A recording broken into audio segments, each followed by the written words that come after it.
పాత నిబంధనలు హబక్కూకు గ్రంథం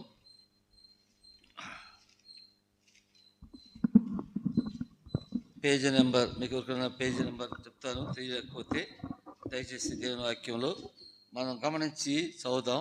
మీకు పక్కన ఉంటుంది 771వ పేజీ, 771వ పేజీ.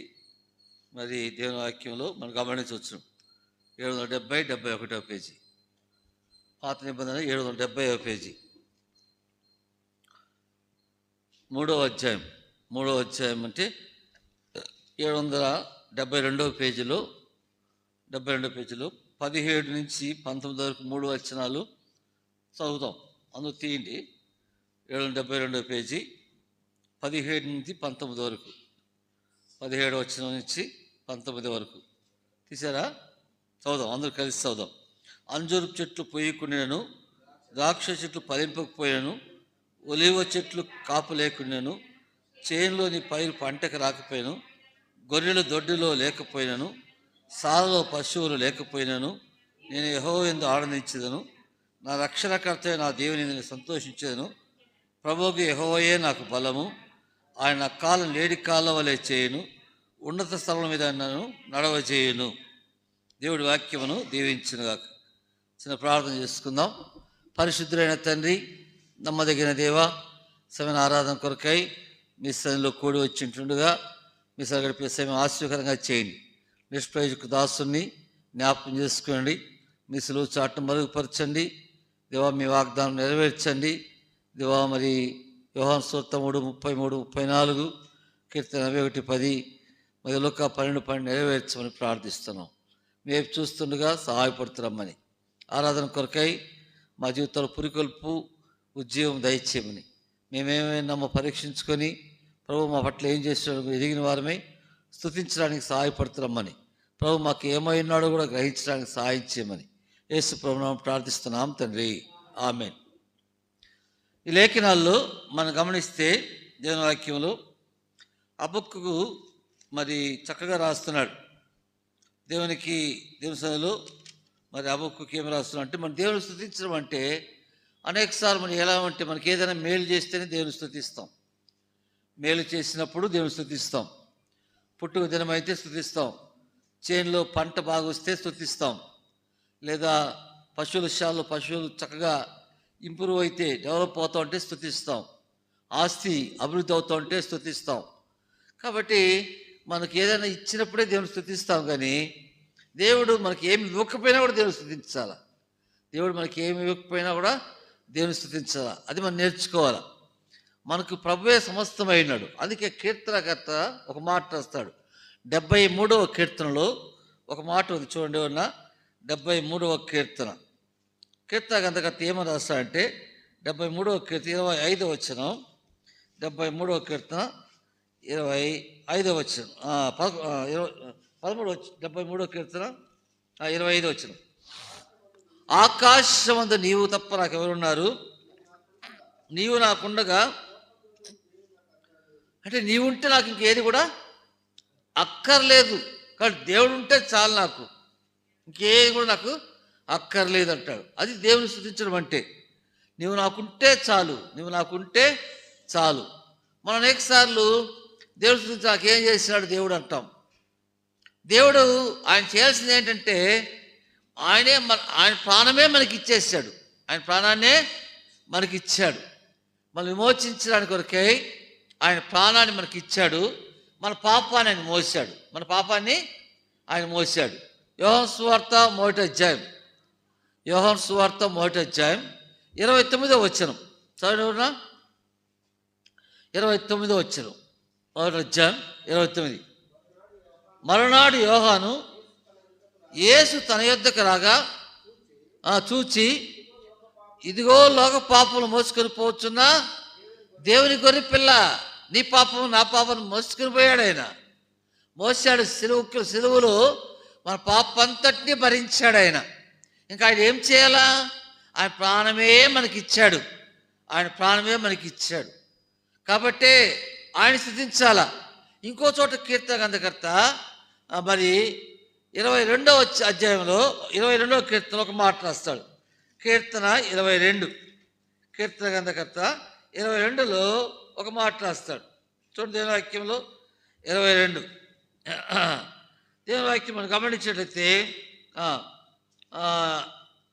15వ వచనం, నా బలము ఎండిపోయి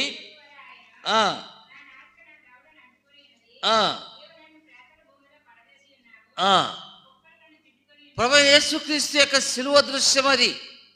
ఆయన ఏ పరిస్థితిలో ఉన్నాడంటే బలము ఎండిపోయి చిల్ల పెంకోలైందంట. రక్తమంతా కారిపోయిన తర్వాత మానవునికి బలమేంది? రక్తమంతా కాచేస్తే ఇంకేముంటుంది? బలము ఎండిపోయిన చిల్ల పెంకోలే అయిందంట. అంతమాత్రం కాదు, ఆ దప్పికొన్నవాడి నాలుక రక్తమంతా కారిపోయింది, దసిపోయాడు. నాలుక దౌడును అంటుకుంది అంటే అర్థం ఏమిటి? తెలిసి మాట్లాడలేంత పరిస్థితులు అయిపోయింది. అయినప్పటికీ ఆయన 7 మాటలు పలికాడు సిలువలో. పలికిన మాటలు ఒక మాట శ్రేష్టమైన మాట ఏంటంటే, ఒక మాట ఏంటంటే ఎవరు చెప్తారా? తండ్రి, వీరేమి చేయించున్నారు, వీరిని క్షమించు. సిలువలో నుండి మనకు క్షమించినాడు. కాబట్టి లేఖనంలో మనం చూస్తే మనకు మేలు చేసిన బట్టి దేవుని స్తుతించడం కాదు, ఆయన మనకు ప్రాణమే ఇచ్చాడు ఆయన. కాబట్టి ఆయన మనకుంటే చాలు, ఆయన మనం స్తుతించాలా. కీర్తన గ్రంథకర్త ఇంకో చోట ఒక మాట అంటాడు. 27వ కీర్తన 1వ వచనం. 27వ కీర్తన 1వ వచనం. యెహోవా నాకు వెలుగును రక్షణ ఏయో అన్నాడు, నేను ఎవరికి భయపడుదును?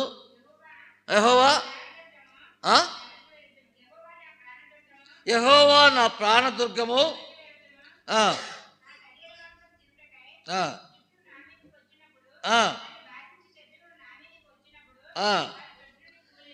గమనిస్తున్నాం, యెహోవా నా ప్రాణదుర్గం. కాబట్టి ఆయన మనకు వెలుగు రక్షణ అయినాడు.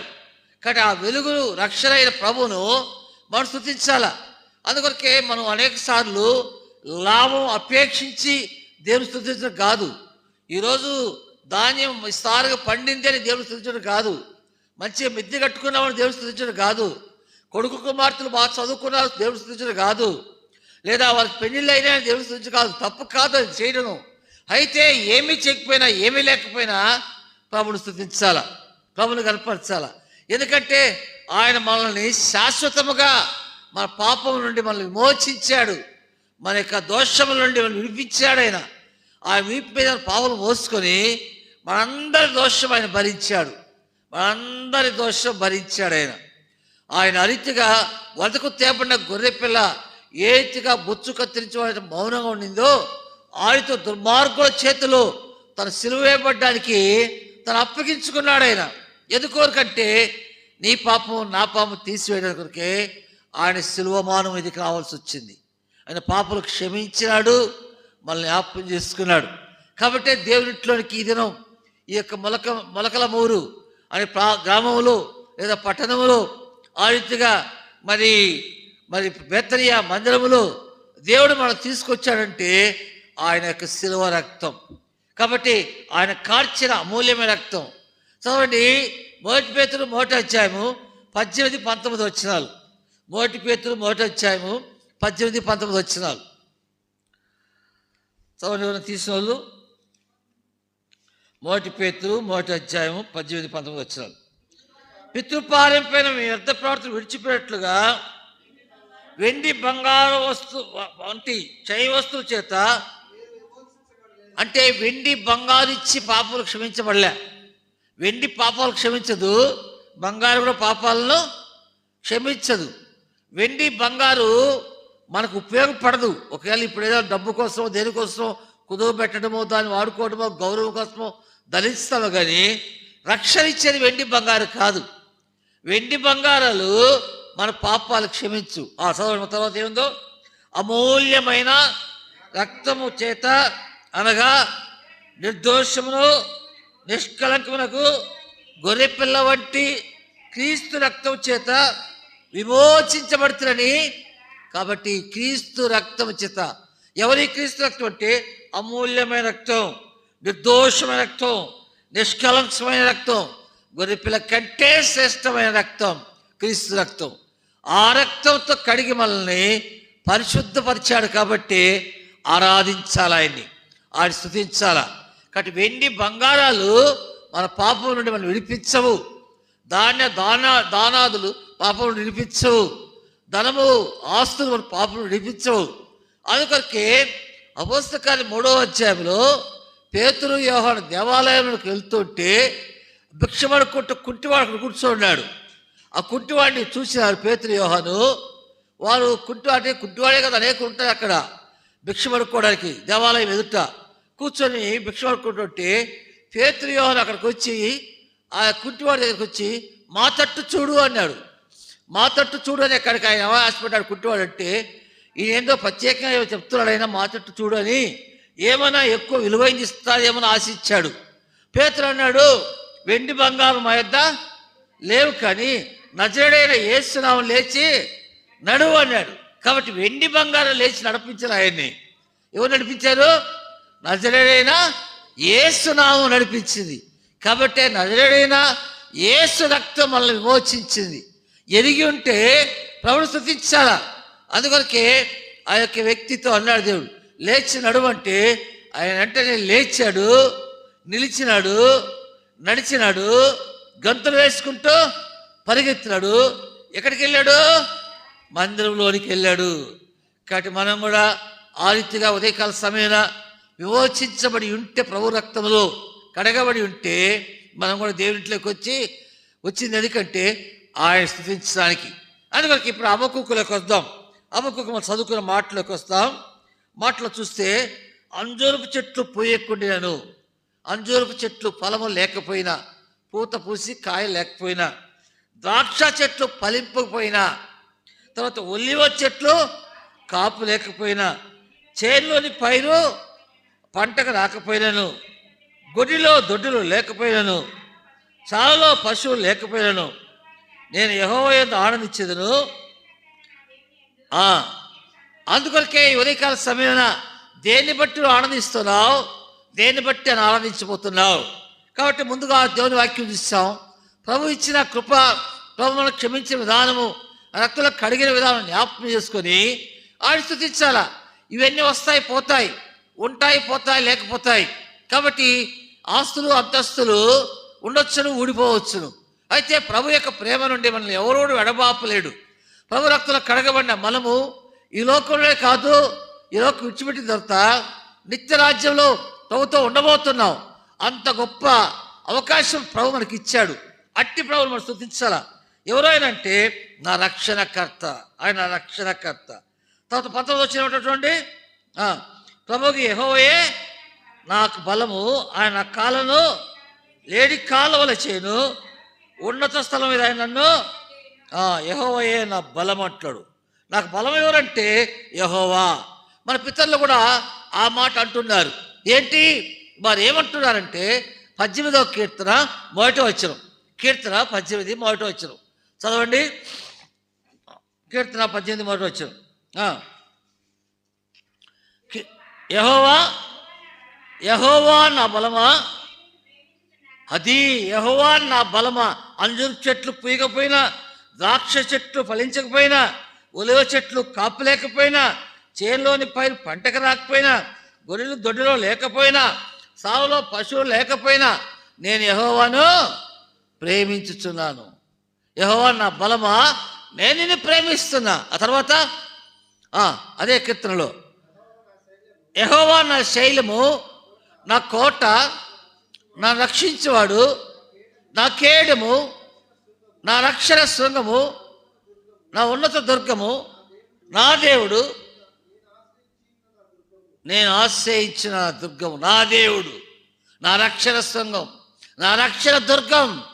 కాబట్టి ఉదయకాల సమయన ఏమున్నా ఏమి లేకపోయినా ప్రభు ఇచ్చిన రక్షణ పాత్ర ఎత్తుకొని హృదయపూర్వకంగా దేవుని స్తుతించాలా, దేవుని కనపరచాలా. అదే కీర్తన గ్రంథకర్త 62వ కీర్తన ఒక మాట్లాస్తాడు. 11వ వచనం, 62:11 చదవండి. 62:11 62:11 బలము నాదని ఒక్క మారు దేవుడు సెలవిచ్చాను, 2 మార్లు ఆ మాట నా బలము నాది. కాబట్టి ఆయనలో బలం ఉంటే మనలో ఏమున్నట్టు? ఆయనలో బలం ఉంటే మనలో ఏమున్నట్టు చెప్పండి? మనలో బలం ఉన్నట్టే. ఆయనలో బలం ఉంటే మనలో కూడా బలం ఉన్నట్టే. ఆయన బలము చేత మనం కాపాడబడుతున్నాం. ఆయన బలము చేత బలపరుస్తున్నాడు. ఆయన బలము చేత ఆయన మనల్ని జ్ఞాపకం చేసుకుంటున్నాడు. చూడండి, యోబు ఏమంటాడు? యోబు గ్రంథం 19వ అధ్యాయం. యోబు గ్రంథం 19వ అధ్యాయంలో 23వ అధ్యాయం 19వ అధ్యాయం ఒక మాట ఉంది. ఒక మాట 23 22 వచ్చింది. 24 22 చదవండి. 24 22 యోబు గ్రంథం. ఆయన యోబు గ్రంథము 24 22 ఆయన తన బలము చేతను బలవంతులను తీలేదా? బల చదవండి. మీరు ఎవరన్నా గట్టి చదవండి. ఆయన తన బలము చేతను ఎవరిని ఏ బలం చేత కాపాడుతున్నాడు? ఆయన బలము చేత మనకు కాపాడుతున్నాడు. ఆయన బలం మనకు బలము. ఆయన బలము చేత మనకు కాపాడేవాడు ఉంటున్నాడు. కాబట్టి ఆ ప్రభువును మనం స్తుతించాలా, ఆయన కనపరచాలా. ఆయన బలం చేత మనల్ని కాపాడేవాడు ఉన్నాడు. కాబట్టి ఆయన బలము కలిగిన దేవుడు. యెహోవాయే నాకు బలము, నేను ఆయనందు ఆనందించెదను. లేడి కాళ్ళ వలె నా కాళ్ళను చేశాడు. ఆయన ఉన్నత స్థలం మీద ఆయన నన్ను నడిపించాడు. కాబట్టి ఆయన స్తుతిస్తున్నా. కాబట్టి మొట్టమొదటికి మనం చూస్తే ఆయన బలమైన దేవుడు. ఆయన బలమైన దేవుడు. ఆయన బలం చేత మనం రక్షించాడు. ఆయన బలం చేత సమాధి నుండి ప్రాణం మోచించాడు. ఆ బలం అంటే రక్తం కార్చి మన కడిగి పరిశుద్ధపరిచాడు. ఆయన పరిశుద్ధపరిచి ఆయన సొత్తుగా, ఆయన స్వకీయ సంపాద్యంగా మనల్ని చేసుకున్నాడు. రెండవది ఏంటి? ఆయన మనకి ఏమై ఉన్నాడు? హెచ్కేల్ గ్రంథం 1వ అధ్యాయం. హెచ్కేల్ గ్రంథం 1వ అధ్యాయం. దయచేసి చదవండి. వాక్యం 20 చివరి వచనం. హెచ్కేల్ 1వ అధ్యాయం చివరి వచనం. 1వ అధ్యాయం చివరి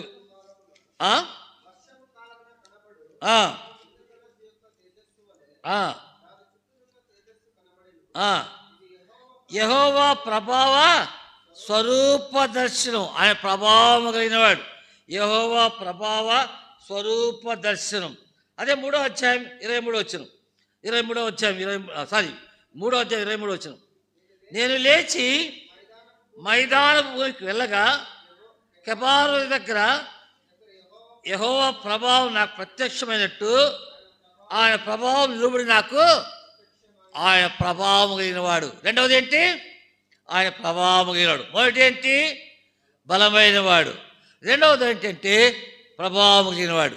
ఎట్లా ప్రభావం అంటే ఏంటి? ప్రభావం అంటే శక్తి కలిగిన దేవుడు.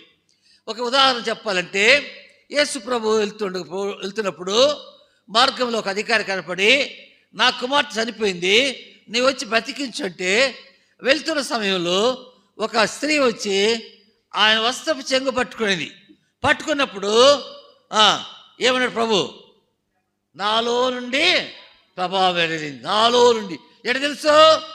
ఒక వ్యక్తి, ఆ స్త్రీ 12 ఏళ్ల నుండి రక్తస్రావంతో బాధపడుతుంటే, ఎవరు బాగు చేయని పరిస్థితి ఉంటే, ప్రభువుని నమ్మి ఆ వస్త్రం చెప్పుకోలేని పరిస్థితి, అందరూ ఎదురు చెప్పుకోలేని పరిస్థితులు, అందరికీ ఎదుట ప్రభుకు చెప్పుకోవాలి ఉంది, కానీ అందరూ ఉన్నారని సిగ్గుతో భయముతో దేవుని దగ్గర రాలేక ఆ వస్త్రం పట్టుకుంటే, ఆ విశ్వాసం ఏం చేసిందంటే ప్రభువులో ఉన్న ప్రభావము ఆమెలోకి వెళ్ళి ఆమెను ఏం చేసింది?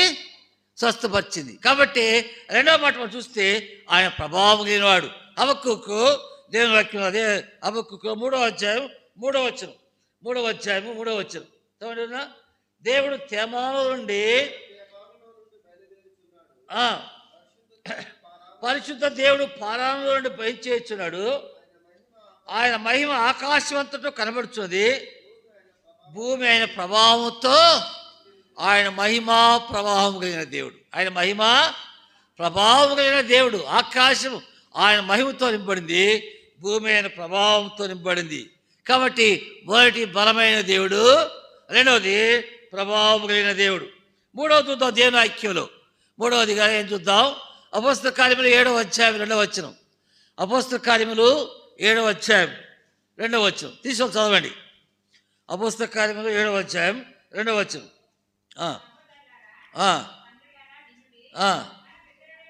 మన పితరుడైన అబ్రహాము హారాన్లో కాపురం ఉండక మునుపు మెసొపొతామియాలో ఏమిట ఉన్నప్పుడు మహిమ కలిగిన దేవుడు ప్రత్యక్షమైనాడు. అబ్రహాముకి ఎవరు ప్రత్యక్షమైనాడు? మహిమ కలిగిన దేవుడు ప్రత్యక్షమైనాడు. మెసొపొతామియాలో అబ్రహాముకు మహిమ కలిగిన దేవుడు. ఈయన మహిమ కలిగిన దేవుడు. ఈయన 3వది ఏంటంటే మహిమ కలిగిన దేవుడు. యెషయా గ్రంథం 42వ అధ్యాయం 8వ వచనం. యెషయా గ్రంథం 42వ అధ్యాయం 8వ వచనం చదవనా? యెహోవాను నేనే, ఇదే నా నామము,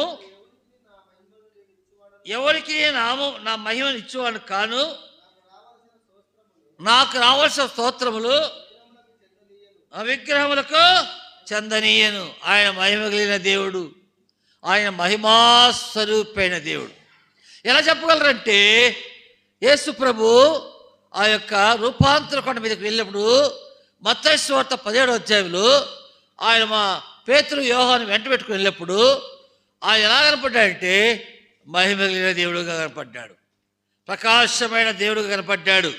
ఆయన మహిమను వారు చూచారు. ఏలియా మోషే అక్కడ ఉన్నారు. యేసు ప్రభు వారితో మాట్లాడుతున్నాడు, వారు యేసు ప్రభుతో మాట్లాడుతున్నాడు. ఈ దర్శనం చూశాడు. యేసు ప్రభుని చూస్తే మహిమా ప్రభావంతో నింపబడి ఉన్నాడు యేసు ప్రభు. ఆయన మహిమ కలిగిన దేవుడు. మొదటి ఏ దేవుడైనా బలమైన దేవుడు, 2వది ఏంటి ప్రభావం కలిగిన దేవుడు, 3వది ఏంటి మహిమ కలిగిన దేవుడు. 4వది చూద్దాం. ప్రకటన గ్రంథం 4వ అధ్యాయం 8వ వచనం. ప్రకటన 4:8 చదువునా?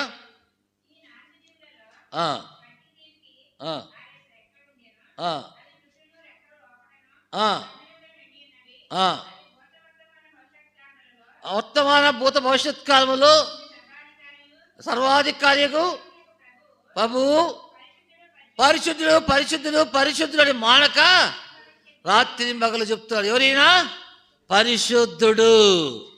4వది ఎవరైనా పరిశుద్ధుడు. అందువరకే లూకా సువార్త 1వ అధ్యాయము 35వ వచనంలో పుట్టుక తండ్రి దగ్గర ఉన్నప్పుడు పరిశుద్ధుడు, పుట్టుకతోనే పరిశుద్ధుడు.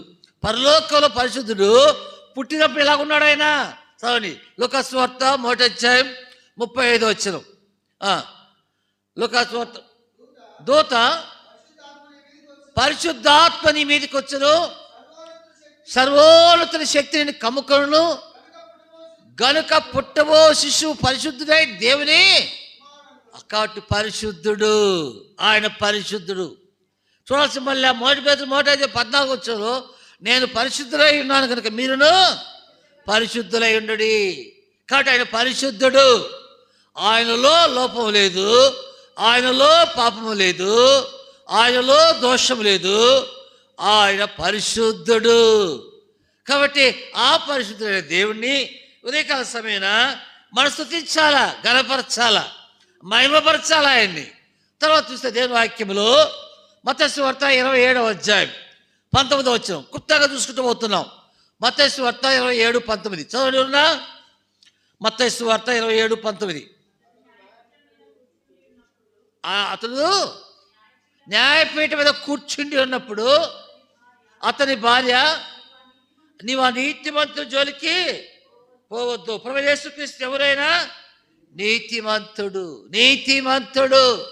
ఆయనలో పాపం లేదు, ఆయన నీతిమంతుడు. ఆయన కాబట్టి దేవుని వాక్యంలో ఇంకా చాలా పేర్లు ఉన్నాయి. ఆయన వర్ణించలేం, వివరించలేం. అంత గొప్ప వ్యక్తి ఆయన. ఆయన ఆశ్చర్యకరుడు, ఆలోచనకర్త, బలవంతుడైన దేవుడు, నిత్యుడగు తండ్రి, సమాధానకర్తయగు అధిపతి. ఆయన ఆయన ఇమ్మానుయేలు. ఆయన మెస్సియా. ఆయన పరిశుద్ధుడు. కాబట్టి ఆ పరిశుద్ధుని మనం ఆరాధించాలా, ఆ పరిశుద్ధిని స్తుతించాలా. ఎందుకు అంటే చివరికి వద్దాం. యెషయా గ్రంథం 44వ అధ్యాయం 24వ వచనం. యెషయా గ్రంథం 44వ అధ్యాయం 22వ వచ్చి చూడండి. 22 వచ్చిన మంచు విడిపోనట్లుగా నీ అతిక్రమములను, మబ్బు తొలగిపోనట్లుగా నీ పాపములను, మంచు విడిపోనట్లుగా మబ్బు తొలగినట్లుగా పాపాలు తుడిచివేసినాడు కనబడకుండా. ఇంకా మనం చూడాలంటే అక్కడ చదువుతాం, అక్కడే ఉంది. నేను నిన్ను విమోచించిన, నేనే నిన్ను విమోచించింది. ఎవరు విమోచించిన? పడమటికి తూర్పు ఎంత దూరమో అంత దూరం కనబడదు, మనకి లెక్క పెట్టలేము, చూడలేము. అంత దూరములో మన పాపాలు కనబడకుండా చేశాడు. ఎందుకంటే ఆ వీపు, నా వీపు వెనక ఏముందో మీకు కనబడుతుందా? కనబడదు. ఒకవేళ మచ్చ ఉన్నా కనపడదు, మరకున్నా కనపడదు. అదేవిధంగానే ప్రభువైన యేసుక్రీస్తు మనందరి దోషం కలెక్ట్ చేసి ఆయన వీపు మీద వేసుకొని ఆయన మనకు రక్తం కార్చి మనందరి దోషం రక్తం కడిగి ఏం చేశాడైనా మనల్ని విమోచించి పరిశుద్ధపరిచాడు. అందుకే దేవుని స్తుతించాల. 44:24 చూడండి. 24 గర్భము నుండి నిర్మించిన నీ గర్భము నుండే మనకు విమోచకుడుగా ఉంటున్నాడు ఆయన. కాబట్టి ఆయన మన విమోచకుడు. కాబట్టి ఆ విమోచకుడు స్తుతించాలా. చివరిగా లూకాసు సువార్త 2వ అధ్యాయం 11వ వచనం. లూకాసు సువార్త 2వ అధ్యాయం 11వ వచనం చదవండి. లూకాసు సువార్త 2:11 దావీదు పట్టణమందు నేడు రక్షకుడు మీ కొరకు, రక్షకుడైన విమోచకుడు కాదు ఆయన, రక్షకుడుగా. అందుకే యేసు అనగా తన ప్రజలను వారి పాపము నుండి ఆయనే రక్షించును, ఆయనే రక్షకుడు. కాబట్టి తిమోతికి రాస్తూ పౌలు అంటాడు, పాపులను రక్షించుటకు క్రీస్తు యేసు లోకములకు వచ్చిన వాక్యం నమ్మదగినది, పూర్ణ అంగీకారములకు యోగ్యమైనది. అంటే రక్షకుడు. లూకాసు వార్త 10వ అధ్యాయంలో 10వ వచనం అంటే నశించిన దాన్ని వెనక్కి రక్షించుటకు ఆ మనిషి కుమారుడు వచ్చాడు. కాబట్టి ఆయన రక్షకుడు. కాబట్టి ఉదయకాల సమయాన మనకు చేసిన మేలు లోక సంబంధమైన వాటిని బట్టి కాక ఆత్మీయంగా మనకి ఏం చేశాడో ప్రభు ఎదిగి స్తుతించాలా. కలిగి ఉన్న వాటిని బట్టి కాదు, కానీ నిజంగా పాప జీవితంలో మనను ఆయన ప్రేమించి విమోచించి పాపం నుండి, శాపం నుండి, మరణం నుండి మనం విమోచించడానికి కొరకే పాపమంతా మోసుకొని శిలువ మీద రక్తం కార్చి మనల్ని విమోచించాడు. కాబట్టి అంజూరు చెట్లు పూయకపోయినా, అంటే లాభాలు లేకపోయినా, ద్రాక్ష చెట్లు పలిపిపోయినా, ఒలివ చెట్లు కాపు లేకపోయినా, చేనులోని పైరు పంటకు రాకపోయినా, గొర్రెలో దొడ్డులు లేకపోయినా, సాలలో పశువులు లేకపోయినా, నా రక్షణకర్త యందు, నా దేవుని యందు నేను సంతోషించను, యెహోవా యందు నేను ఆనందించేదను. నా రక్షణకర్త మొదటిది, అందుకనికే ఆయన స్తుతిస్తా. ఎందుకంటే నాకు బలమైన, ఇప్పుడు చెప్పండి ఆయన ఏమైనా మనకు? మొట్టమొదటిది బలము, రెండవది ప్రభావం కలిగినాడు, మూడవది మహిమ కలిగినాడు, వెరీ గుడ్, మహిమ. నాలుగవది పరిశుద్ధుడు, ఐదవది విమోచకుడు, ఆరవది నీతిమంతుడు, చివరిది రక్షకుడు. ఆ ప్రభువును మనం ఆరాధించాలి. నీకేమైనాడు ఎరిగి ఉంటే ఉదయకాల సమయన ఆయనకి రక్షణను బట్టి రక్షణ పాత్ర ఎత్తుకుని ప్రభు స్తుతించాలి. ఆర్థిక చేయడానికి ప్రభు సహాయం చేయను కాక.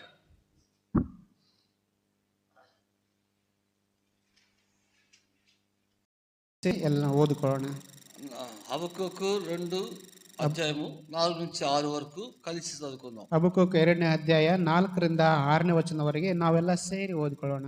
వారు యథార్థ పనులు కాక తమలో తాము అతిశయపడుదురు, అయితే నీతిమంతుడు విశ్వాసములుగా బ్రతుకును. మరి ద్రాక్షారసము మోసకరము, తనను బట్టి అతిశయించు నిలువడు. అటువాడు పాతాళమంత విశాలంగా ఆశపెట్టును, మరణమంత తృప్తి ఉందక సకల జనములను వశపరచుకును, సకల జనములను సమకూర్చుకును.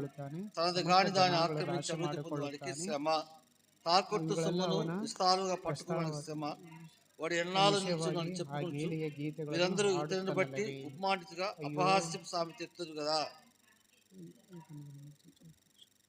1 కొరింథీ 11వ అధ్యాయం. 1 కొరింథీ 12ನೇ ಅಧ್ಯಾಯ 11 12ನೇ ಅಧ್ಯಾಯ 28వ వచనం అందరూ కలిసి చదువుకుందాం. 28ನೇ ವಚನ ನಾವು ಸೇರಿ ಓದ್ಕೊಳ್ಳೋಣ. 1 కొరింథీ 11:28.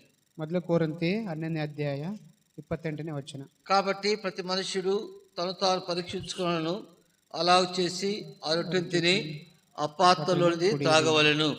దేవుడి లేఖనలను దీవించునుగాక. ದೇವರ ಲೇಖನಗಳನ್ನು ಆಶೀರ್ವದಿಸಲಿ. నేను ప్రార్థన చేస్తాను, వినండి. ನಾ ಪ್ರಾರ್ಥನೆ ಮಾಡ್ತೀನಿ, ಕೇಳ್ರಿ. ప్రేమలైన పరిశుద్ధుడైన తండ్రి, నమ్మకైన దేవ, జీవం కలిగిన మా తండ్రి, ఉదయకాల సమయం ఆరాధనలో సహాయపడుతూ వచ్చారు.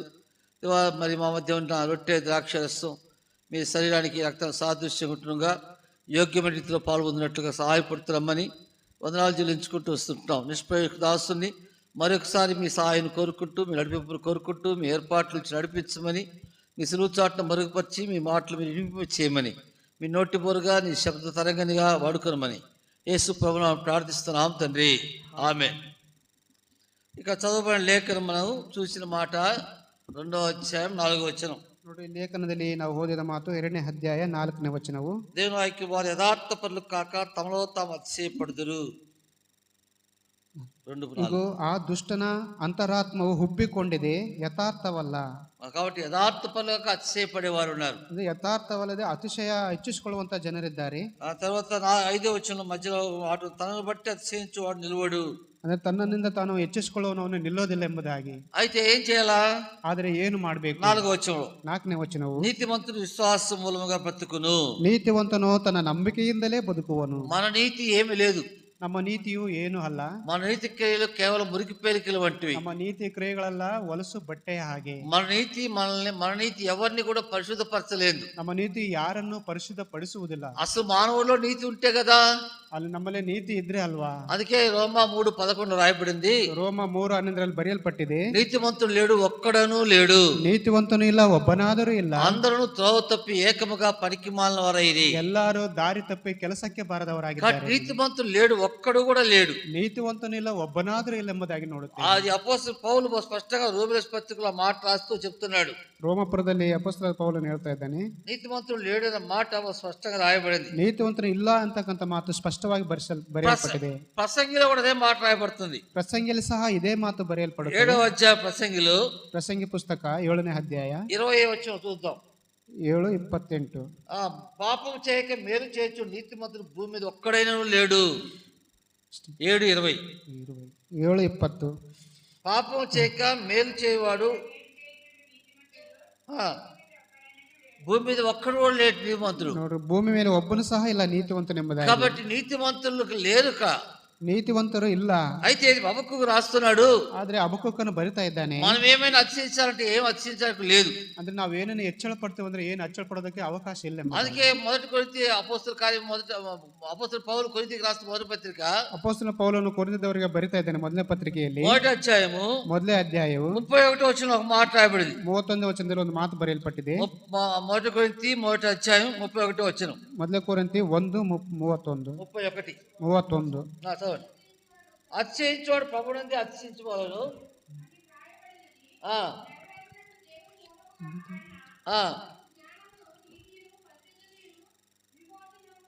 కాబట్టి మనలో నీతి లేదు కాబట్టి అతిశయించువాడు ప్రభువునందే అతిశయించాలా. ನೋಡ್ರಿ, ನಮ್ಮಲ್ಲಿ ನೀತಿ ಇಲ್ಲ, ಆದ್ರೆ ನಾವು ಹೆಚ್ಚಳ ಪಡ್ತಾವ ಯಾವ್ದ್ರಿಂದ? ಕರ್ತನಲ್ಲೇ ಹೆಚ್ಚಳ ಪಡಬೇಕು. కాబట్టి ప్రభువునందే అతిశయించాలా, ಕರ್ತನಲ್ಲಿಯೇ ನಾವು ಹೆಚ್ಚಳ ಪಡಬೇಕು.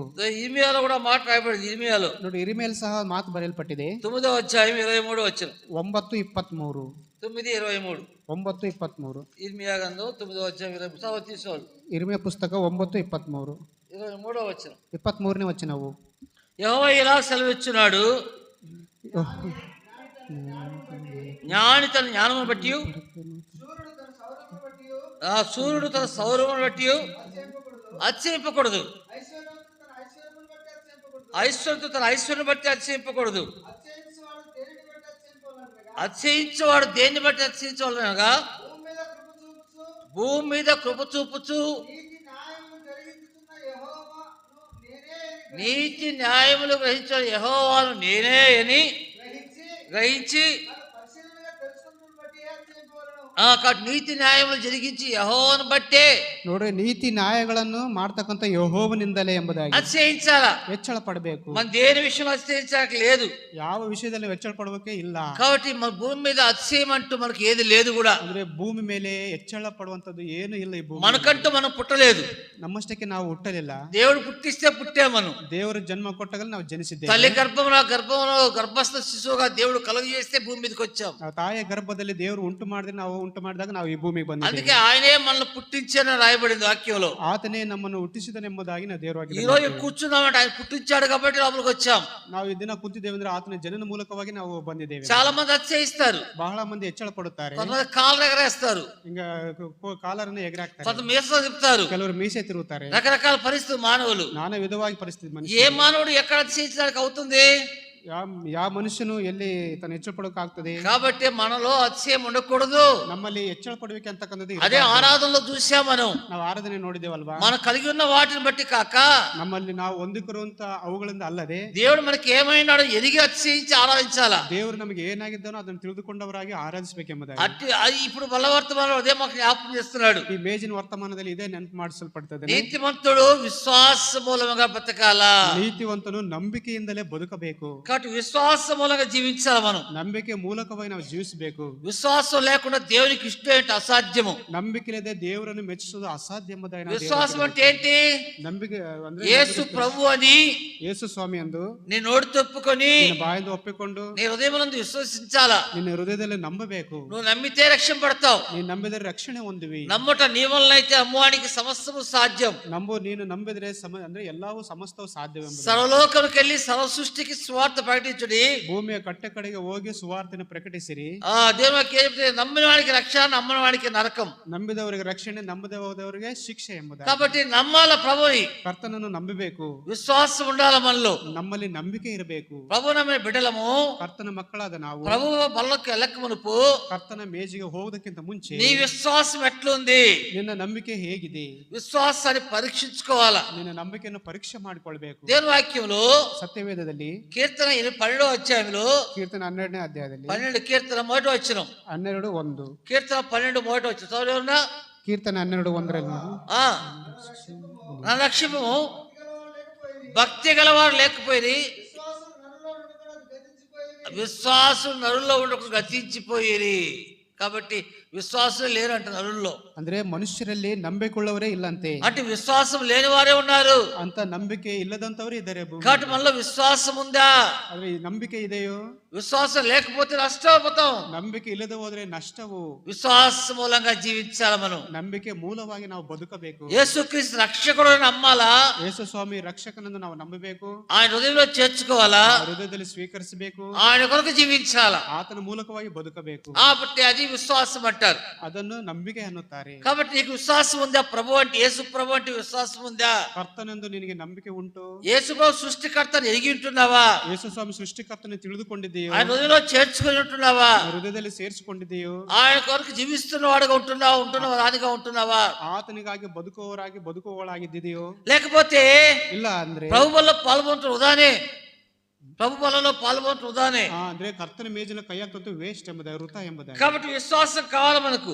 ನಂಬಿಕೆ ಅಂತಕ್ಕಂಥ ನಮಗೆ ಇರಬೇಕು. దేవుని వాక్యాలు మనం చూస్తే ಸತ್ಯವೇದದಲ್ಲಿ ನಾವು ನೋಡುವುದಾದರೆ విశ్వాసుల బలహీన కాక ನಂಬಿಕೆ ಉಳ್ಳವರು ಬಲಹೀನರಾಗದೆ విశ్వాసుల బలం కలిగిన వారు ఉంటున్నారు బైబిల్లో. ಅಂದ್ರೆ ನಂಬಿಕೆಯಲ್ಲಿ ಬಲವುಳ್ಳವರಾಗಿದ್ದಾರೆ ಸತ್ಯವೇದದಲ್ಲಿ. ఎబ్రేయ పత్రిక 11వ అధ్యాయంలో ಇಬ್ರಿಯ 11ನೇ ಅಧ್ಯಾಯದಲ್ಲಿ ఆ 11వ అధ్యాయం అంటే ఏమంటే విశ్వాసుల పట్టిక అని రాయబడింది. ಅದೇ ನಂಬಿಕೆ ಉಳ್ಳವರ ಪಟ್ಟಿ ಎಂಬುದಾಗಿ ಅಲ್ಲಿ ಬರೆಯಲ್ಪಟ್ಟಿದೆ. విశ్వాసు యొక్క జీవిత చరిత్ర అక్కడ ఉంది. ಅಲ್ಲಿ ನಂಬಿಕೆ ಉಳ್ಳವರ ಜೀವಿತ ಚರಿತ್ರೆ ಅಂತಕ್ಕಂಥ ಅಲ್ಲಿ ಇದೆ. నిజంగా ఆ అధ్యాయం ఎంతో మధురమైన అధ్యాయం. ನೋಡ್ರ ಆ ಅಧ್ಯಾಯ ಎಷ್ಟು ಮಧುರವಾಗಿರ್ತಕ್ಕಂಥ ಅಧ್ಯಾಯವು. విశ్వాసులు ఏ రీతిగా ప్రభువుకు నిలబడ్డారని చూస్తున్నాం. ಅಂದ್ರೆ ನಂಬಿಕೊಳ್ಳವರು ಕರ್ತನಲ್ಲಿ ಯಾವ ರೀತಿ ನಿಂತುಕೊಂಡಿದ್ದಾರೆ ಎಂಬುದಾಗಿ ಅಲ್ಲಿ ನೋಡುತ್ತೇವೆ. ప్రభువు రాకపోతున్నాడు, ಕರ್ತನು ಬರಲಿದ್ದಾನೆ. విశ్వాసం వల్ల క్షీణించకుండా చూసుకోవాలా. ವಿಶ್ವಾಸ ನಮ್ಮಲ್ಲಿ ಕ್ಷೀಣಿಸದ ಹಾಗೆ ನಮ್ಮನ್ನು ನಾವು ನೋಡಿಕೊಳ್ಬೇಕು. లూకాసు సువార్తలో ఒక మాట ఉంది. ಲೂಕ ಸುವಾರ್ತೆಯಲ್ಲಿ ಒಂದು ಮಾತಿದೆ. దేవుని వాక్యం స్పష్టంగా చూస్తే ಸತ್ಯವಾಕ್ಯವನ್ನು ಸ್ಪಷ್ಟವಾಗಿ ನೋಡುವುದಾದರೆ దేవుని వాక్యం 18వ అధ్యాయము, ದೇವರು ಅಂದ್ರೆ 11ನೇ ಅಧ್ಯಾಯವು 18వ అధ్యాయము 18ನೇ ಅಧ್ಯಾಯ 8వ వచనం.